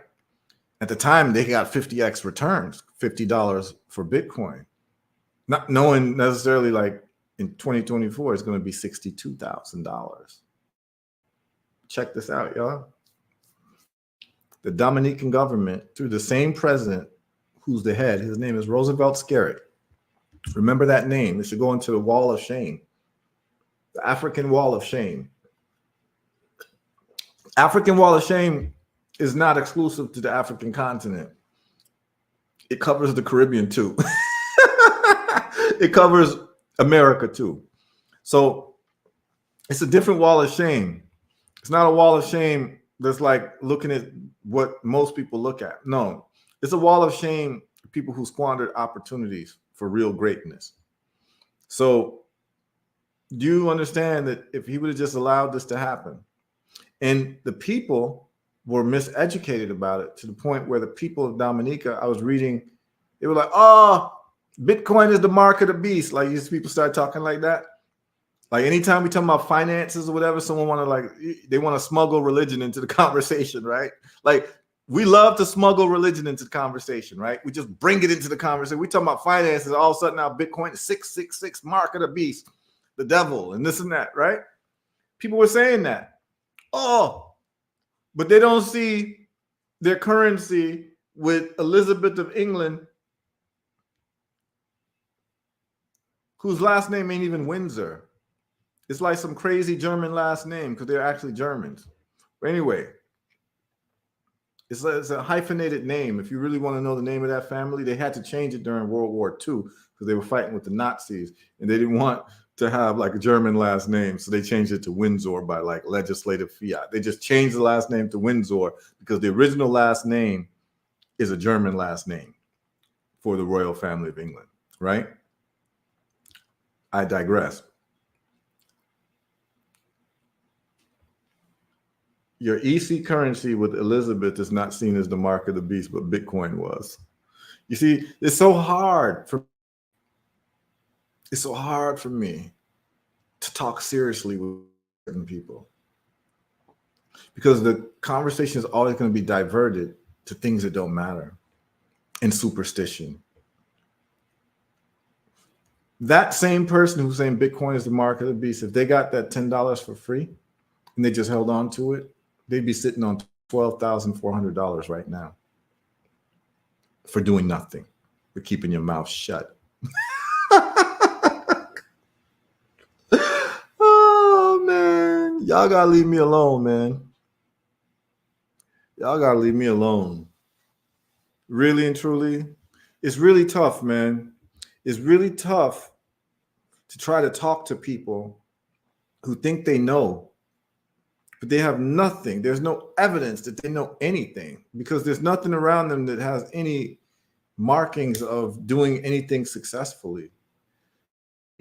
So the people started protesting against Bitcoin and getting free Bitcoin in a Bitcoin wallet, while years later, Nayib Bukele, I'm sure he knows about the offer for Dominica because it was in the newspapers. Well, he gets to be head of El Salvador, and what does he do within the first couple months of his presidency? He makes Bitcoin legal tender, and people are now saving money in Bitcoin in El Salvador. Dominica could have been the world leader in not only just people having Bitcoin, but ancillary technology. That could have been a hub where you trained your students in blockchain technology and blockchain innovation. Dominica would be the go-to place for Bitcoin and cryptocurrencies. Do you know how much wealth would have been brought to Dominica, to the average Dominican citizen? We saw what happened with diamonds in Botswana, where the average income for someone in Botswana, if you adjust the price for cost of living, actually exceeds the average income for people in America. So it's like, yo, you squandered the opportunity for greatness because, one, you didn't take the time to understand Bitcoin. And I bet you the president, Scarrett, I doubt he read the Bitcoin white paper. And if he read it, he probably wouldn't have even understood the implications of it. See, it all boils down to leadership, man. It boils down to leadership. The average Dominican, just for that $10, would be sitting on $12,000 today. $400, $12,400 off of $10. And $10 Bitcoin drop. That was their plan, was they wanted to make Bitcoin, Dominica, Bitcoin central for at least the Western hemisphere. They looked at different islands, different countries. They thought Dominica would be perfect because it didn't have so many people and where it's located and all of that, and it'd be a good place for tourism, in that you could re-educate your public, where the children could learn to be software engineers and blockchain engineers. Like, that island could have been producing the top blockchain engineers in the world. It is all squandered.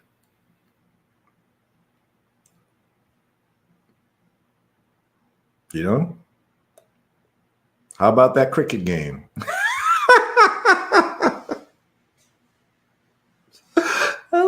That's what these guys want to do. They want to watch cricket games and watch football games. That's what we're dealing with. And I can only laugh to stop from crying because it's comical. It's comical. It's absolutely comical, but it's tragic at the same time because you're setting people back. And we start to see it. That's why on this show, I tried to expose you to the winners, the people who've won, the people who've actually implemented things and they're winning. Most of these leaders, you know that they were going to be losers. If they were in private business, they would have been losers because most of them got too much glucose in their brain. They just got lucky and won an election, allegedly. But they're not visionaries. They're not. And so a whole country can be set back 50 years with the wrong leadership. With the wrong leadership for 4 years, a country can be set back 50 years. But with the right leadership for 4 years, as we're seeing, 4 years to 20 years, you can be set ahead 50 years. We've seen it. We've done the homework. Everyone who watches this show religiously, we've seen evidence of it. So what's so good about this show is that we did everything in steps for people to get an understanding, so that when I'm talking about something, you understand where I'm coming from. And now that you can see it, you can't unsee it.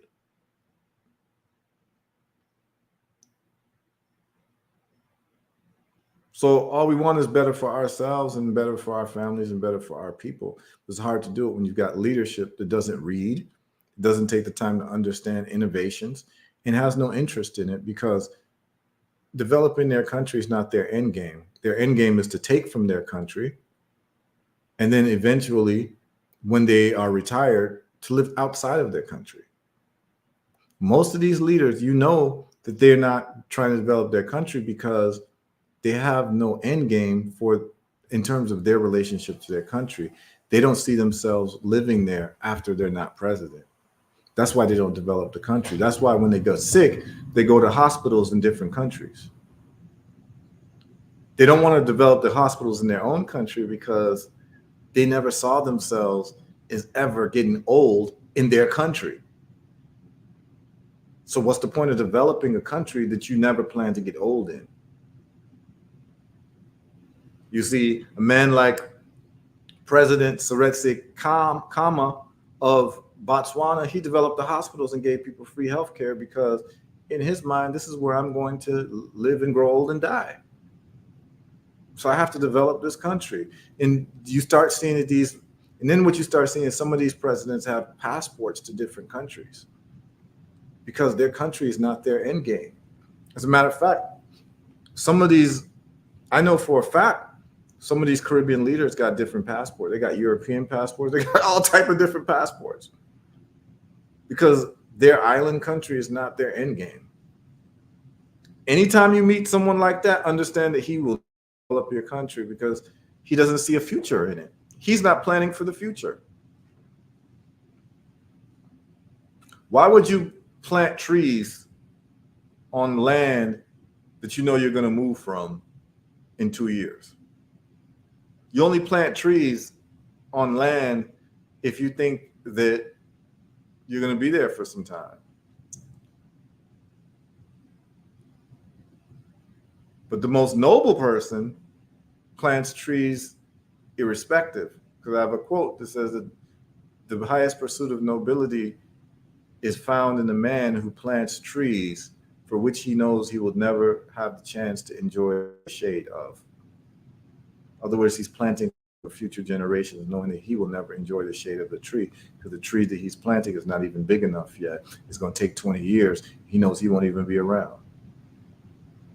Those are the type of men we want. Those are the type of women we want in leadership.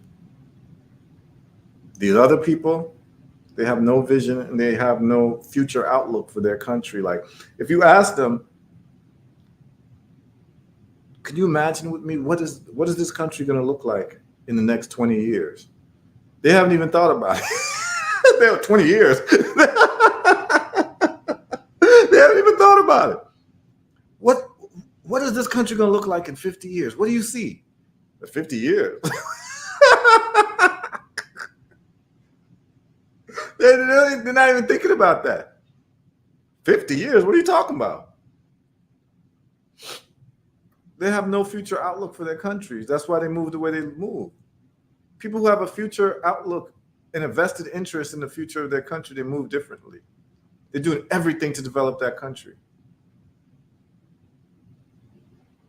And it looks like America's in that cycle right now because the leadership that's being thrown out in front of you right now is abysmal.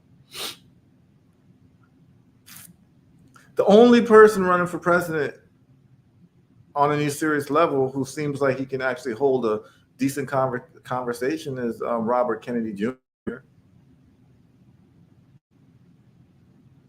Like the other day, I heard Trump like trying to talk about Bitcoin and economics, and you know, Donald Trump is a very funny guy. He's a funny guy because I know his type. What do I mean by that? I went to school with very rich white boys who bullshitted their way through school, and they all do it the same way. They speak, when you ask them things they don't know about, instead of saying they don't know about it, they'll just speak in very general terms. So Donald Trump is someone who knows very little about a lot. Like when he was running for president the first time, it was so funny because I was like, if they ask him any foreign policy questions, this man ain't gonna know nothing because he don't know none of the leaders' names. He don't know. Trust me, he don't know nothing. So he would no one backed him in a corner to be able to oh, this guy is let's play with this guy. Like nobody played with him to just try to expose him as someone who didn't know anything. Basically, he's the rich kid who cheats off of people's papers because he knows he's got a job waiting for him when after school is done. So why do well in school? I'm gonna get a job at daddy's business, which is great. This is how parents are supposed to do. Nepotism is great for family members, for the people who benefit from it. And believe me, I'll do the same for my children. My son, he gets first dibs on my businesses. Hopefully, even if he's an idiot, you still got to give him a chance. But the point of the matter is that Donald Trump is a man who speaks in generalities because he doesn't know anything specifically. So when he talks about economics, he'll talk very specifically. I mean, he talks very generally. He doesn't understand economic theory. He's not going to break down monetary supply. He's not going to break down all that. You understand what I'm saying? Robert F. Kennedy is the only leader out of the three who could actually have a cogent conversation about important topics and give you chapter and verse, like someone who's actually well read.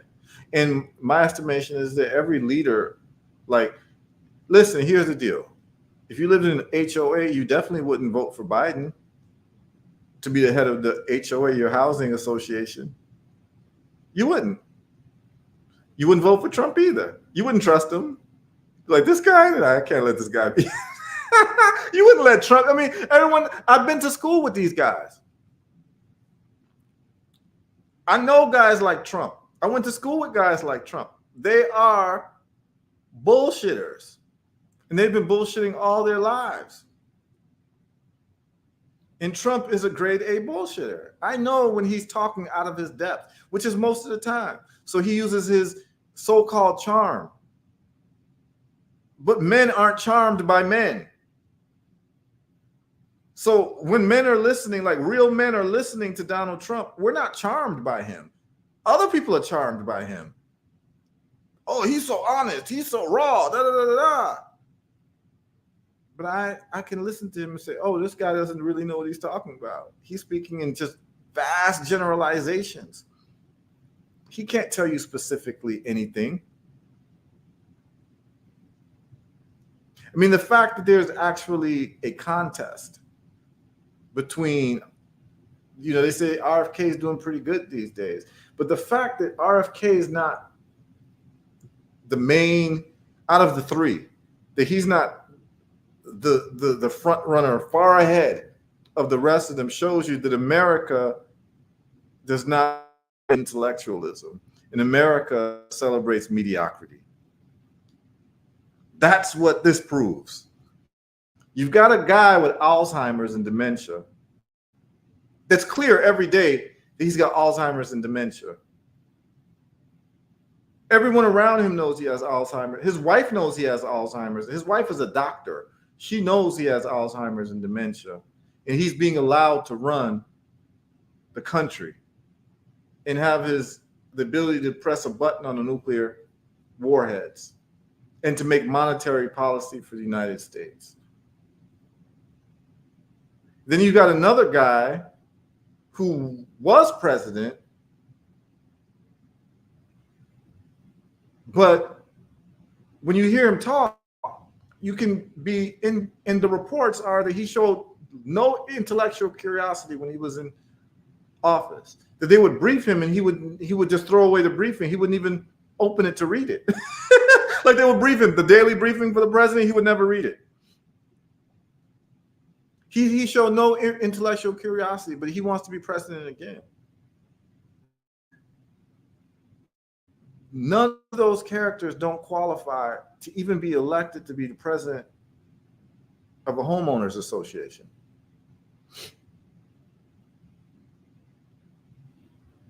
And the fact that Robert F. Kennedy, and there's no debates happening. There's no debates happening.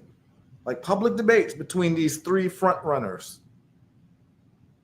And they're all trying to keep Kennedy out of the debates because the only problem with Kennedy is he has a vocal problem.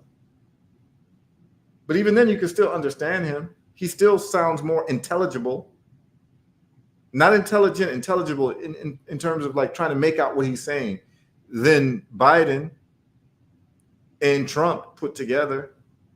The fact that he's not like run away means that the American people ain't even a serious people.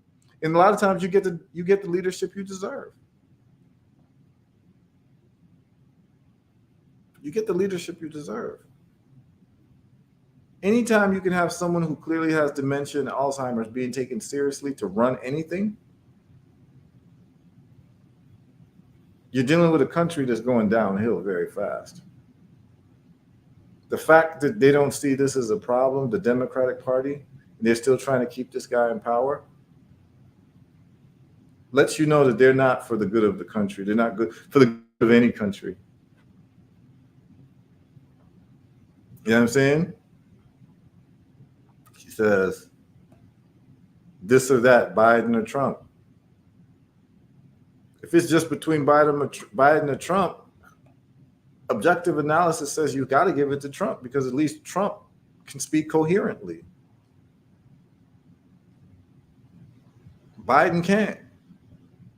Biden can't even read off of the cue cards right. He's actually reading the directions in the cue card. Like there was a video of him reading. It went something like he's reading the words of the cue cards, but he didn't realize that he wasn't supposed to read certain words because the words were more like the direction. Like he was like, it's good to see you all this morning. God bless America. Applause.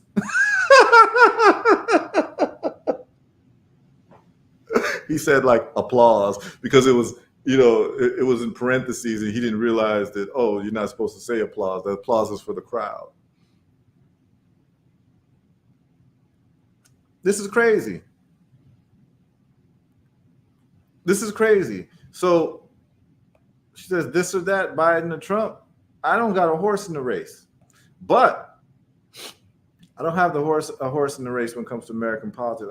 I'm focused on Africa, so I don't get involved. But I'm just observing. It has to be one of if it has to be one or the other, you have to give it to at least the person who doesn't have dementia. You just have to give it to the person who doesn't have dementia. So it is what it is. So it's all good. We're going, no dementia over dementia. That's as simple as that goes. Do I like Trump as a person? From what I've seen, I think he's very clear he's a narcissist, and he's not intellectually curious. I'd like to see that. I'd like to see intellectual curiosity in a leader. If I had to pick between them two, I'd have to go with Trump. That's very easy. But if I was going to vote for anybody at this point, even though I have some problems with Robert Kennedy because he's basically a big supporter of Zionism. He believes that they should be able to do whatever they want to do. I don't agree with that. But I agree with him on big pharma. I agree with him. He wants to put the American, the spending budget of the government on blockchain. He's very pro Bitcoin. So on those points of care, but more than anything, he's more articulate. He's more studied. He's more reasoned, and he's more intellectual than Donald Trump. And so to me, irrespective of whether I agree with his opinions, he's earned the right to win over these two guys who are intellectually dunces. You know, Biden because of his health condition and Trump because of his lack of intellectual curiosity. You know, smart people should win all the time.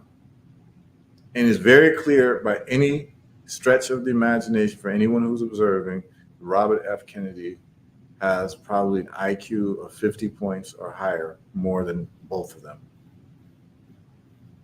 It's just clear. When he talks about things, he can give you chapter and verse. He can cite dates. He can give you this. He can give you that. He can give you quotes here. He gives you a great understanding of the things that he's talking about. So to me, it's a no-brainer. You've got to, even if you disagree with a person, you've got to give the reins of power to someone who is more intellectually acute and intellectually powerful than someone who's not. You just, or the world just can't work. If the smart people lose to the dumb people, the world can't operate.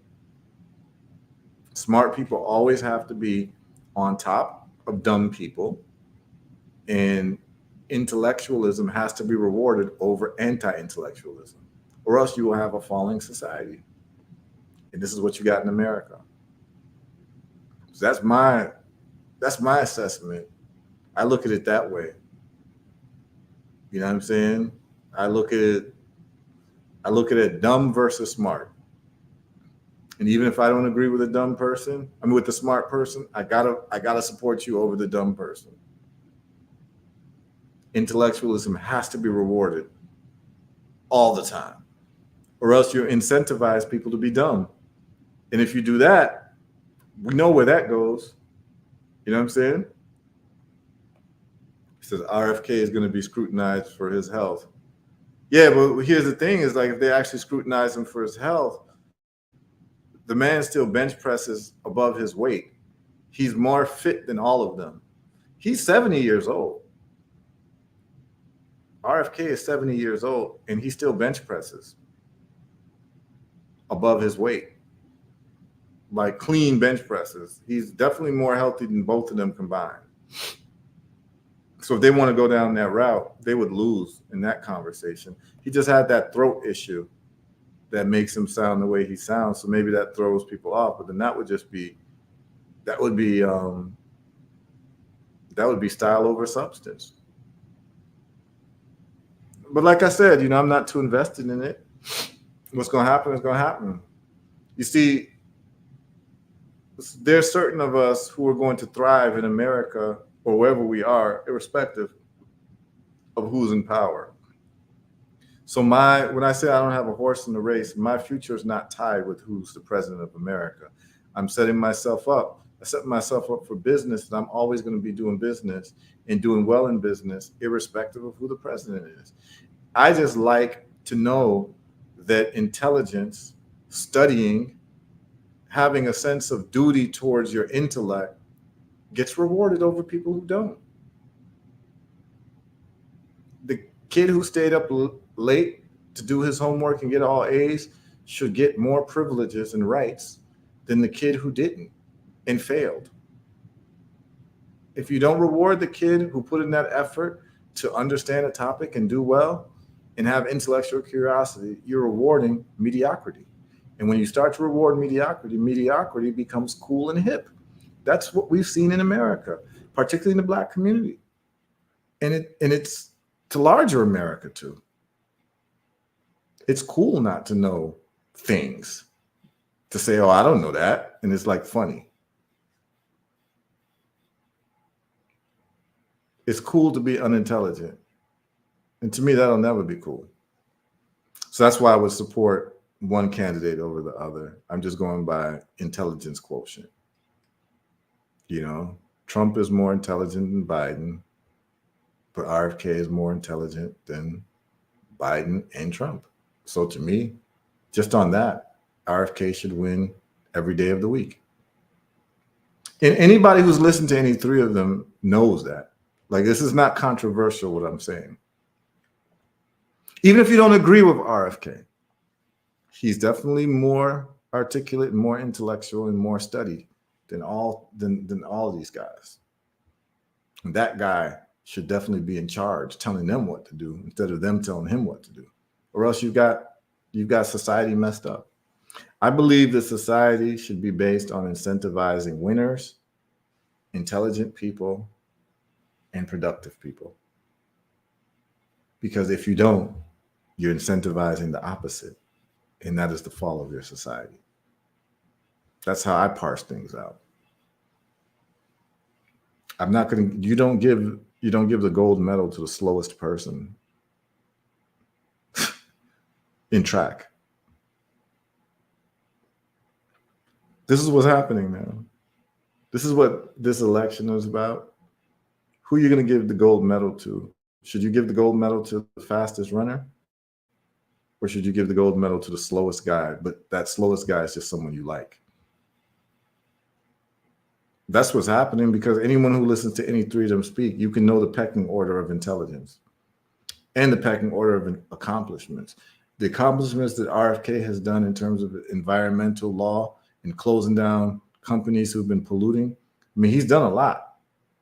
The whole Hudson River being clean, he's responsible for that. He's responsible for a lot of things that a lot of people don't know about in terms of environment and pollution and all types of things. And drug companies, he's responsible for a lot. And I don't think a lot of people know what he's done in terms of his private career. But if you were to actually get a list, I might just do it for fun one of these days for those who are interested. I just give a list of what he's actually done, like in his private life. Like, he's responsible for the Hudson River in New York being clean and not polluted. He sued the companies that were dumping in the Hudson River, which is responsible for like the health of New York City. Like, every New Yorker should be voting for Robert F. Kennedy Jr. There's so much that he's done in terms of vaccine law and like pharmaceutical companies, and I might just give a list of what he's actually done, and then people could be like, damn, this is in his private life, not being a politician. And when you look at that, you're like, this is a no-brainer. He's heads and shoulders above both of those characters. Like, if you were to say, like, who's earned the right to be president compared to those three, and you look at their lives, and you got Trump in like bankruptcy after bankruptcy after bankruptcy. He was like handed $100 million by his father, lost it all. Put up real estate, lost it all. Had to file bankruptcy. He was making money through The Apprentice. Then he sells his name, the Trump Towers and all this. Like, he's a very interesting guy, but he's failed a lot. He's filed for bankruptcy several times, but he knows how to game the system. But nowhere is he as accomplished as RFK Jr. Like, and I think that's part of the problem, is people actually don't know what RFK Jr. has done. He's been framed as a conspiracy theorist, but most of these conspiracy theorists have been in the last 2 years. Actually, the last 2 years has been the best time for conspiracy theorists in the history of humanity. Because all the conspiracy theories were right. I'd say 90% of them have been proven to be correct. After this whole pandemic thing, they said it was created in a lab. That was a conspiracy. It turns out that was true. They said masks don't work. Turns out that was true. They said the jabs were going to be harmful. Turns out that was true. They said ivermectin actually works. Turns out that was true.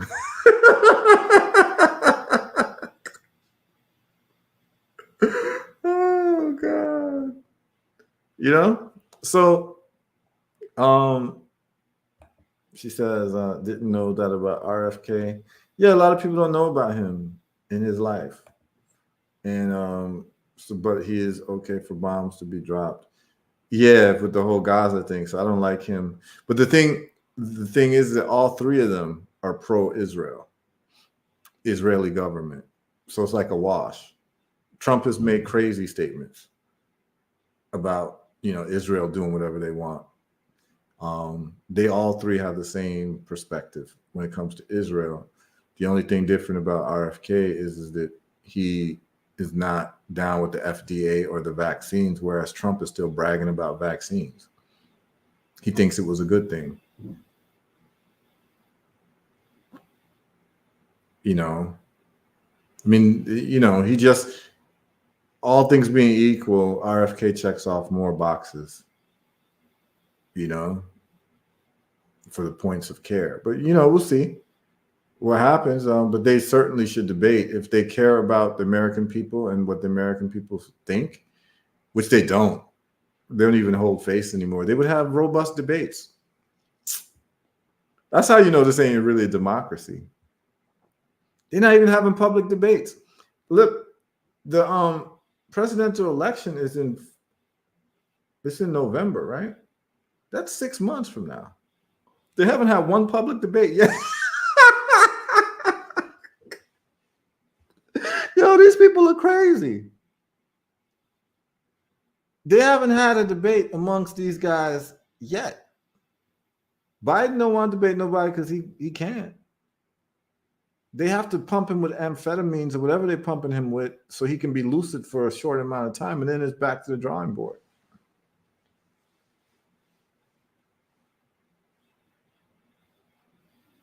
I mean, the fact that they're not even having debates amongst these guys is crazy, and it's 6 months to go. You wouldn't even know that there's an election happening in 6 months for the president of the United States.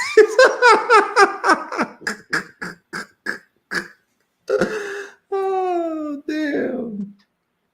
Yo, America's wild, man. America's a wild ass. Yo, America don't even care. Yo, the people in power got so much hubris. They literally don't care about what the American people think about nothing, because they look at the American people as useless eaters, as Henry Kissinger said. Like, they think that the American public is too dumb to make its own decisions. That's why they want to censor everything. They're like, no, these people are too dumb. Like, we need them to believe what we need them to believe. And it's so blatant. You should read the maybe one of these lives. I'll read the letters that the U.S. government was sending to like Facebook and Twitter before Elon Musk. It's called the Twitter files. Of like, the government was literally telling Mark Zuckerberg and all these social YouTube to literally, they had a team that was combing the internet and social media for specific accounts that were saying things like that were in contradiction to the official story for the pandemic. And so they would literally say, you need to ban this account and this account, like specific accounts in the conversations that were taking place. I might read some of those letters. It'll be very, very, very instructive as to how they really feel about you and me. It's fascinating. It's called the Twitter files. Y'all should read it. I'll read a few of them. But they're running wild. And it's to the point now that they don't even care. They don't even care. They're not having no presidential debates. And it's 6 months to go. Time keeps on ticking, ticking. Yo, the American government is wild, yo. The people in power are wild. They've literally reached a place now where they don't even want to pretend like your input matters. Before it was like pretend, and I knew that your input didn't matter. I knew this from 2000, y'all. I knew this from Gore v. Bush. This was in 2000. I walked into an elementary school in Miami. If you remember the time, it was about counting the votes, and the votes were so close, and Florida had to decide. Well, and they gave it to Bush because they said that they counted all the votes. No, they didn't. There's a middle school, or it was a high school in Miami that I happened to visit. A friend of mine was a teacher at, and she showed me in the school closet were all of these like tens of thousands of votes. And a lot of them were like, and I looked at them, it's like Gore, Gore, Gore, Gore, Gore. And it turned out that like the guy Bush only won by like 1,200 votes or something like that. But I myself saw I saw like maybe 10,000 votes in boxes at this school in Florida. And this was like in 2020. That's when I know that they don't count people's votes. That's why I don't like get too like gung-ho about the whole voting thing, because someone has to convince me that the votes are actually counted. And the way that you know if they were really serious about counting people's votes, voting would be digital and it would be on blockchain. You'd be able to vote on your phone at the comfort of your house, just like you can do banking on your phone. If you can do banking, I don't know what I said. I said just, you mean 2000? Yeah, in the year 2000. That's the whole Gore versus Bush thing. So if you can do banking on your phone, you should be able to vote for elected officials on your phone. If you can move money around from bank to, and do purchases and all that, and it's accurate and it can be accounted for through digital phones, you should be able to vote on your phone. And November is cold in the northern places. Like, why should people, like old people, have to stand outside in the wintertime to vote? They should be able to do it from the comfort of their homes, and it should be on blockchain so that the person who votes can look to make sure that their vote was recorded. You have a certain number, an identifying number. You look it up and it says, oh, this identifying number voted for whatever. So it could be anonymous still, but you have your identifying number, your registration number, whatever, and you just vote on your phone. You just say, okay, I'm going to vote for this one, this one, this one, this one. And you can literally do it in 1 minute on your phone, call it a day, and you're done. And it's on the blockchain, so it can't be reversed. All voting should be blockchain for people who actually care about democracy. But they don't care about democracy, so they want people to stand out in the rain and the cold in November and still not count your vote. That's how you know that these people are fraud. You can do banking online, but you can't vote online. Oh, okay.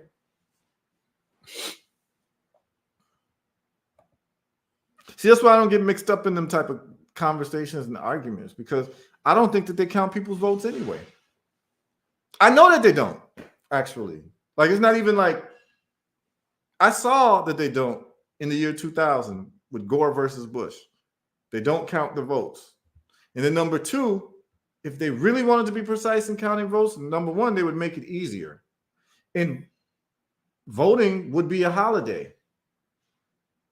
How are you telling me people got to wait out in the rain and the snow in November and still go to work on that Tuesday? Some countries, voting is actually a holiday. So no one has the responsibility to go to work. All you got to do is just vote. But if you're going to make people work on that day, and it's in November, why is it November? Why isn't it like in a warm, like pick a warm day, like a warm month? Why has it got to be in the winter time where people got to stand outside for hours sometimes to be able to just mark something to vote for someone that's never going to be counted in the first place? You see, when things become so difficult, it's because people don't care. And people don't care because it's not actually important. For the very important things in America, they make it real easy for you. You can pay your taxes online. You can file your taxes online. You can pay them online, but you can't vote online. You can do your banking online. You can buy things from Amazon online, deposit the money to Amazon's bank account, and have it shipped to you the same day. But you can't vote online.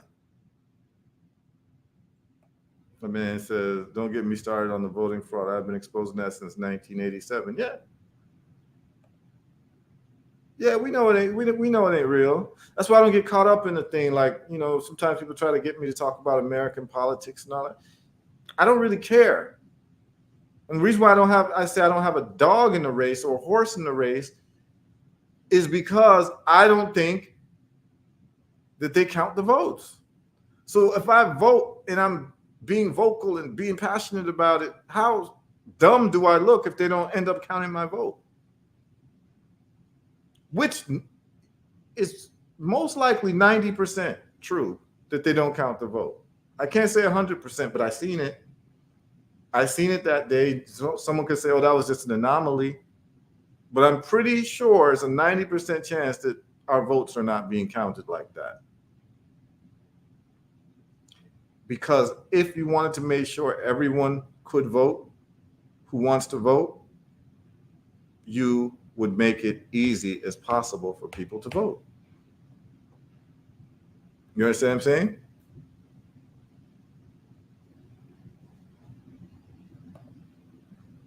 No, I feel you. I feel you. Kashaku, I feel you. But the problem is that if they don't count your vote, it doesn't matter. You could put all the passion into it to support whatever topics you want. But if you get evidence to find out that these people actually don't count your vote, then what? That's what I'm saying. Like, I don't have evidence to show me that they actually count the vote. I have more evidence to show that they don't count the vote. And they've given me context clues. You know what I'm saying? They're giving me context clues that these people don't really care about you voting. Or else you could be able to vote online like you can do everything else online in 2024. What type of game are they trying to play with us? That people still got to wait out in the cold on November.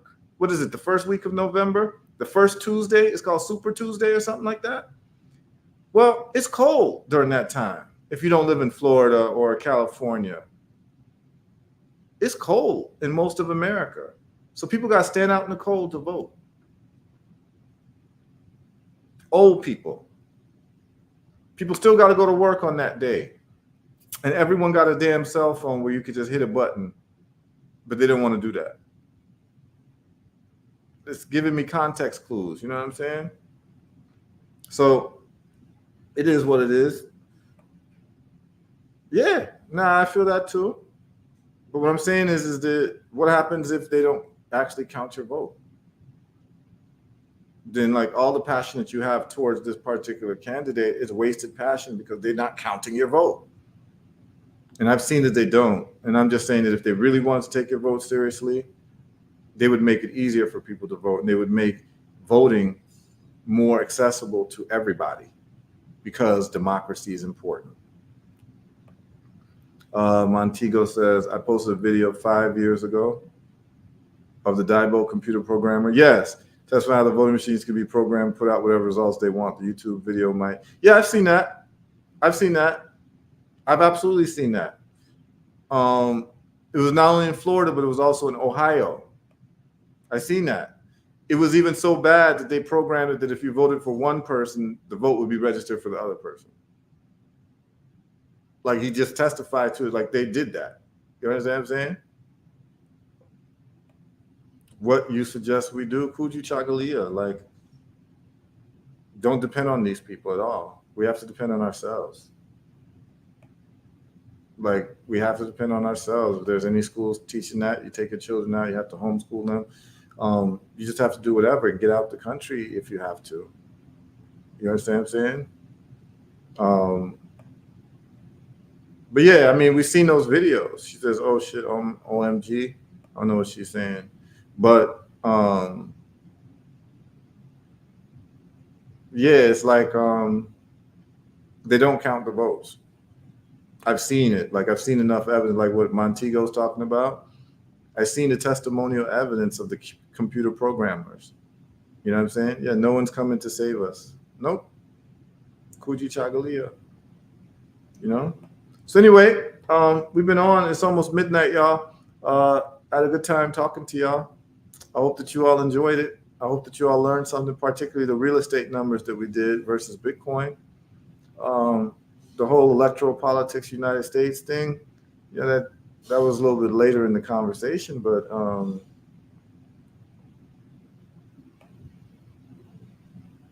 talking in reference to what Montego was saying. Yeah, I know you were about the voting machines. Yeah, I have videos of that. It might still be online. Yeah, I've seen those videos, particularly the guy testified in Ohio. He talked about it. He's the programmer for the Diebold voting machines. Yep. You punch for one candidate and it actually gets registered for the other candidate. And he talked about how it worked that way. They don't really count. They don't really count your votes like that. So it is what it is. Anyway, yes, Ebony, great chat. Great chat. Pleasure to talk to y'all tonight. This or that was interesting. We really went over real estate versus Bitcoin was the main thing, but I went through the whole thing. So I think people got a lot of value out of that conversation. And if you got value out of today's conversation, feel free to hit the Cash App, $ Herbal Results. If not, feel free to inbox me, tell me you enjoyed it. It gives me more energy to keep doing this, but I have a lot of things in my mind, so it's nice to have a place an outlet to have these types of conversations with y'all. So it's beautiful talking to everybody. I had fun, and I'll see you all on Monday. Y'all have a productive week, rest of the week, and a productive weekend as well. And tune into my brother Keenan Rasta Funk Rollins show. He comes on at night, 8 p.m. on Fridays, on Saturdays and Sundays. So Friday, Saturday, and Sunday, Keenan's on. He's dropping some ism as well. So check out his show. He's mainly on Twitter and Facebook. So just check out what Keenan Rollins doing, what Rasta Funk is doing in terms of his show. He covers things from different angles, but I think you'll love the conversation because, we all have the same worldview and we can't get these type of talks out enough. At least it gets us to talk about more serious things that move the needle than other things that don't. So it's a pleasure for everyone tuning in. For those who tuned in on Twitter, big up. Those on Facebook, big up. Those on YouTube, big up. If you can go to the YouTube channel and hit like, that would be great. If you can hit subscribe, that would be great because YouTube does the best job in notifications. So if you have not followed me on YouTube or subscribed to my YouTube, I would advise that you do so if you want to get the most accurate updates as to the upcoming shows and what have you. So bless up everybody. I had fun with this conversation. Bless.